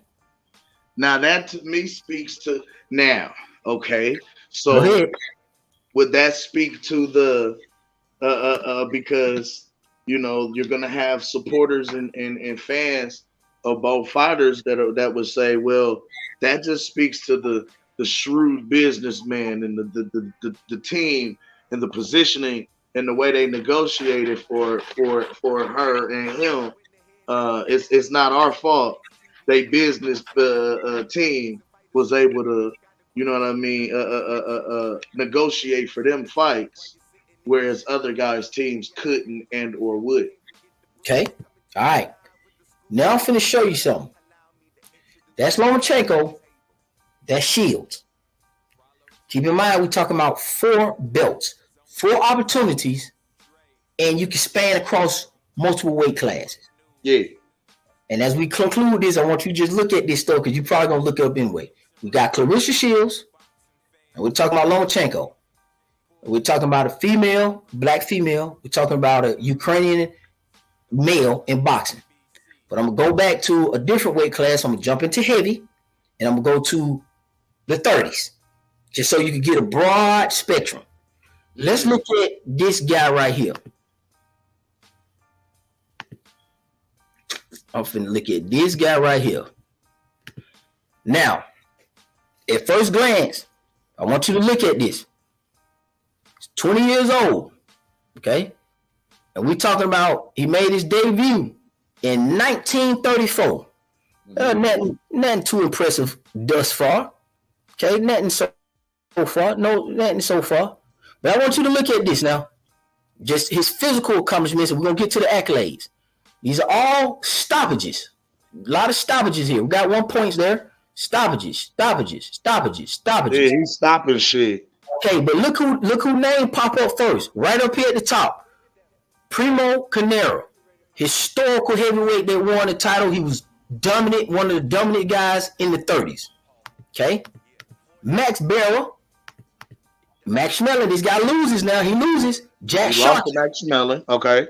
Jack Sharkey. But then Jack Sharkey. Damn. Yep. So these are early 30s heavyweight champions, right? Okay. Let's keep going.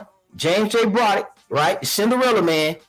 And this guy, in his first 2 years, become undisputed heavyweight champion of the world. And he goes on a tear. Look at this shit. 1, 2, 3, 4, 5, 6, 7, 8, 9, 10, 11, 12, 13, 14, 15, 16, 17, 18, 19, 20, 21, 22, 23, 24, 25 title defenses. And who is that? Joe Louis. First 2 years. First 2 years. You understand? First 2 years, this guy becomes the undisputed. We're not talking multiple belts. We're saying when the belt is consolidated. There's only just one belt. You're the guy. What? That's it. In heavyweight, he ain't jumping. He ain't jumping. Yeah. We saw Lomachenko. He was able to come in and get something at 26. WBO. We know WBO allow you to jump up. Okay, that's fire. The Clarissa Shields fire. Yeah. This man here, let's look at it. Let's get back down to the meat and potatoes of what you want to do. Because you know the heavyweight division is always the man. You know what I mean? Before coming in, he got gold medals too at light heavy. Just so you know, we know Lomachenko a bad boy, and we know Clarissa Shields got medal too. Wait, how many was that? Was that 3? That was 3 in light heavy. Now that was in. It was all in 34. Golden Gloves, Chicago Golden Gloves, U.S. National Champion, 34. So from 34, let's go back down. Spin it. Let's spin the block. 34, he came in with medals. He's stopping shit. 34, 35, 36, 23 years old. And from there, he has a 12-year run. From 37 all the way up. He went on a tear. To 40 to 50. He owned the 30s and the goddamn 40s. The late 30s, the 40s was his. Without a shadow of a doubt. 2 years, he became undisputed heavyweight champion of the world. So it's a lot of people who got a lot of fast starts. You just got to find out who they are. God, dog. So he went nuts. So let's just when we do this, let's look at, and that's just Joe Louis. I ain't gonna go all the way over the historical boxing plane. I just wanted to give a variety of it. A featherweight, lightweight guy in Lomachenko from the Ukraine, a female, African-American female boxer, you know what I'm saying, middleweight with multiple belts and inaugural belts. But we talking about another African-American guy from the 30s through the whole entire 40s, and it took him 2 years to get there. And this is during the height of segregation and racism and shit in the Americas. You know what I'm saying? And yeah, oh man, and he was stopping shit. Hey, so we was popping our shit. We was popping our shit. Because, in them fights, oh my God, they wanted him to lose. They wanted that, oh my, they had all kind of names for it. They wanted him to lose. And he going in. But okay. So now, because that brings me to a thought process, right? Like, he fought for, it was like every time he went into the ring, he went in with like the pride of his people in his back. Absolutely. You know what I'm saying? That's a hell of a start. That's a start. That's a hell of a start to a career. And he did lose too. He lost to Lomachenko. He lost early. He lost to Max Schmeling the first time. Came back and stopped him. So he lost. He knocked him out. Yeah. So it's deep. So when we look at this, we got to think about it. So now, do you feel like the pride and the legacy? Because we knew motherfuckers really wasn't gonna try to pay you back then. But so we feel like pride and legacy are a bit different now. You know what I'm saying? I can say this. I don't know. And I'm gonna say this why I don't know.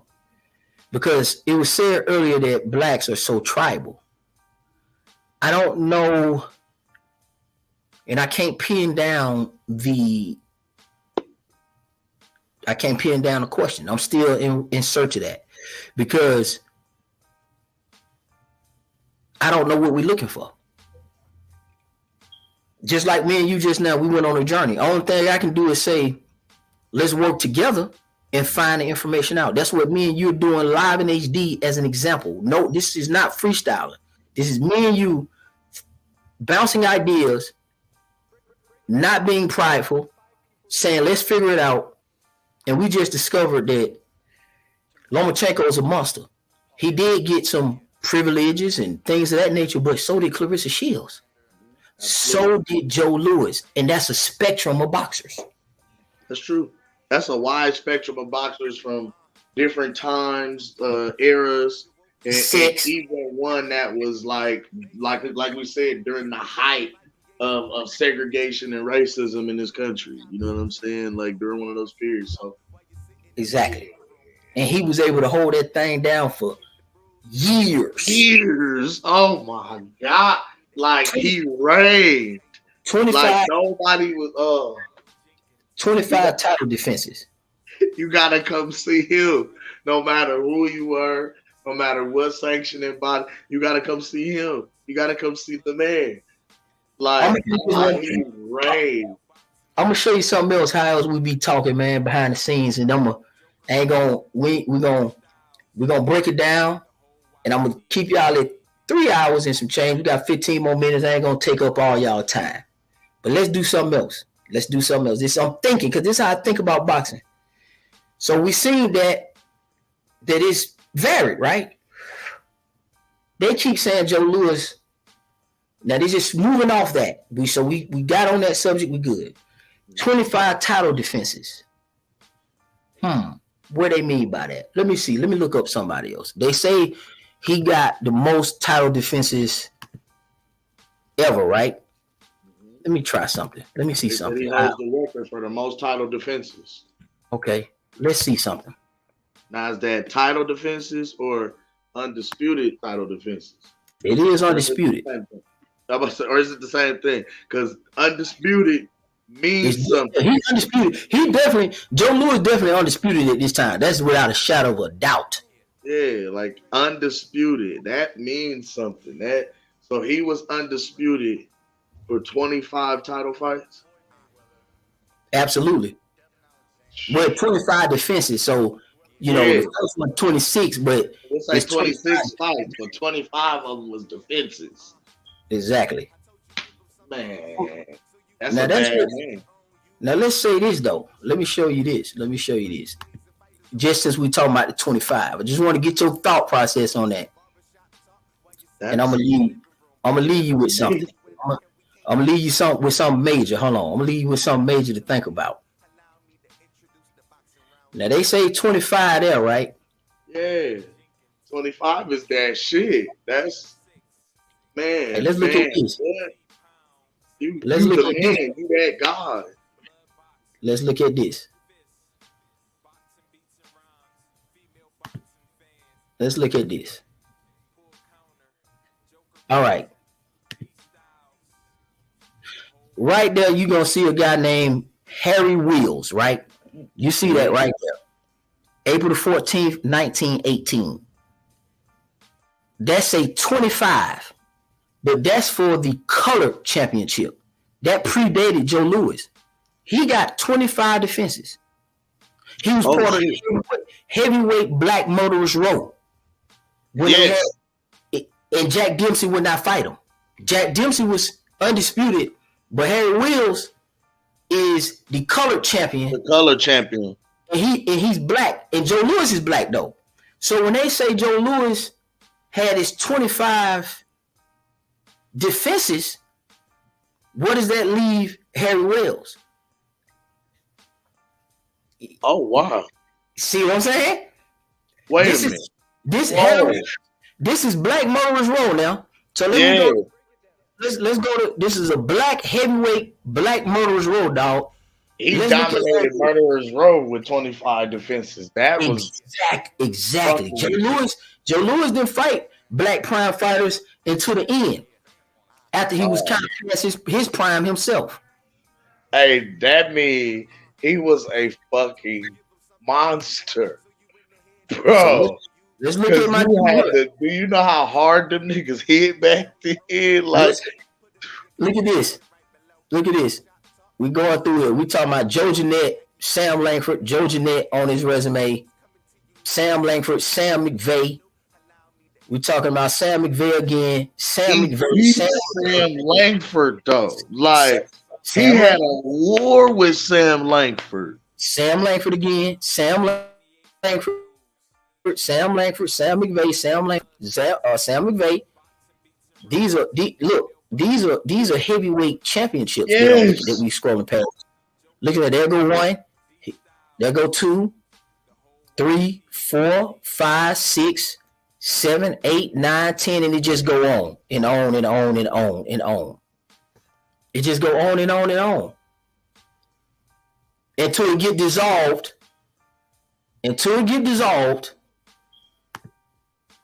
By him when he beats James J. Braddock in 37, the colored championship get dissolved. So, man, that shit get deep, man. Wait.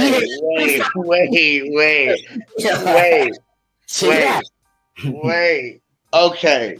So you telling me the Black Murderers Road champions were the colored champions? But that had nothing to do with the actual sanctioning bodies that were out during that time. That was completely, they predated, and that was different enough. It predated the championship that Jack Dempsey had. It was formed in 1876, prior to the inaugural world championship that we know. That was inaugurated in 85. So the Black Murderers Road champions were already established before the white version of the world heavyweight title. So the lineage of the colored championships had already been established 9 years before. So you telling me, just like Paul Mooney said, never mind. Go ahead. You could. Okay. So that means that Harry Wells got 25 legit defenses. Yeah. So how the hell is Joe Louis credited with that only? Just curious. Yeah, if it's a 1A, you gotta have that's a 1A 1B situation then. And it only got dissolved when he dissolved it. Exactly. He didn't beat Harry Wells in 37. He beat the Cinderella Man. So how? Wow. They don't bring that up at all. That's like swept under the rug. Like that's hidden from the boxing books. That's hidden from history. That's like some shit that if they bring that to the forefront, that basically makes us, we're the cash crop, the cash cow. We're the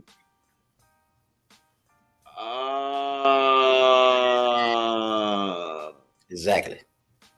It's more than what it is in existence. We just got to do the research and uncover the history. Mm-hmm. It's there. So listen, man. I got about 9 minutes. I don't want these people to go over. You know, they start getting hungry and dropping off. So I got the last 9 minutes, man. Say what you want to say, and I'm going to go ahead and take us home, man. You got the flow. Do your thing, boy. Man, one love to you, Coach K, man. One love to everybody that's in the building today, everybody that came on the panel. Hey, hold on for a second. Why you keep saying Coach is Zone 6? You see Coach K somewhere or something? I don't see him. I went by that. One love to Zone 6, the motherfucking enforcer in the goddamn building. You hear me, man? One love to you. I charge it to my head, but not my heart. One love to Zone 6 to enforcer. One love to everybody that was on the motherfucking panel that was in the building today, man. Appreciate all of y'all. Y'all make sure y'all hit that like and subscribe, man. Y'all tap in because this man is over here cooking, dropping good motherfucking meat jewels, good work, good boxing knowledge. Man, it's always a treat, you know, when players meet to be able to sit down and talk this boxing with your brothers, man. I learned some stuff today. I'll definitely be back. This is what we call at the Apostles boxing study. It's like Bible study. Yes, we you got to open up the books and get in there, do your due diligence. You know what I mean? So I definitely appreciate you. Hey, Booty Swang is available on all streaming platforms. Sick and Tired is available on all streaming platforms. Make sure you go run that up, man. We dropping songs out here, man. Make sure you come check us out, Coach, at his Boxing to You, man. Me and my guy, Pastor Gooch. One love to everybody, man. Salute. Appreciate you, family. Zone 6, you know we love you, man. You know, listen, I gotta come holler at you, man. I got to come pull up and come holler at you, man. Cause where you at? I'm in Nebraska. I'm in Omaha. We do it all the time. I pull up Lonzo. Like I got back on this, man, because one of my subscribers, Alonzo, was in Georgia, and me and him pulled up. We went to the spot. It's a bar down here. Me and my brother and him. And he said, man, you need to get on there. Matter of fact, if you go to the beginning of my new thread, you will see me and Alonzo talking, and he brought me back. He brought me back. So we appreciate you. Appreciate you, man. You did an excellent job, man. I'm not saying that just because you're here. I'm not saying that in opposition to that clown. I really, truly mean, dude, that we broke down the debate and analyzed it. You did way better than I did against him. You really, really murdered that. We was talking on the phone about you, and we said, man, Cam, we never heard that perspective ever. It was flawless. You 3-0'd him in my book, and that's just being real with you. I'm not capping, and it is the truth, bro. You won that debate. I'm being serious with you. I appreciate it. Yes, all right, sir. man, be safe. Have a good day, dog. We'll be back tomorrow. Yes, sir. One love to you, OG. All right. Hey, man, as you guys can see, man, that was a good live. I greatly appreciate you guys. Let's go on to get some of this close out. Blood fists, boxing beats and rhymes, female boxing fans, Carter J, pull counter, Joker boxing, D Styles, the whole YTBC.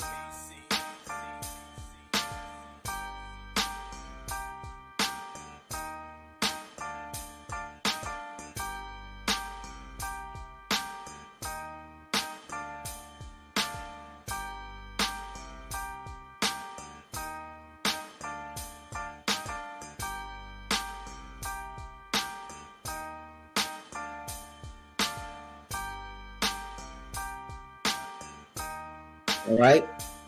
We're going to let that vibe out. Shout out to Charlo Jenkins. He created that for the round table, man, years ago. What we're going to do is we're going to go ahead and let it loop back around, and that's how we're going to close. But in between that time, shout out to everybody that joined me, man. Antonio, MMA, Lisa Bells, the one and only, Jay Cotto, Jonathan Beats, roll in a photo, my bad, Ishmael, Buckle Up Boxing, Me That's Who, man, to the whole crew and the whole crowd, man, I really appreciate y'all. King G, Mark Nash TV, M Stacks, Mr. Paz always, Bruce Gas, Buckle Up Again, I see you in there, man, I appreciate y'all, man. Young Man's Game. Let's break it down and let's ride it on out, y'all. Got the question, put them in your comment section right below. Barbershop talk while you're sitting in your living room. Pacquiao, Mayweather, and we can't forget the bruise. Coming to you live with the scoops like a ladle. Allow me to introduce the boxing round table. Yeah. Charlo Jenkins, boxologist, Zone 6, Dre, BT Pound, 78 Fight News, Blood Boxing, Blood Fists, boxing beats and rhymes, female boxing fans, Carter J, pull counter, Joker boxing, D Styles, the whole YTBC.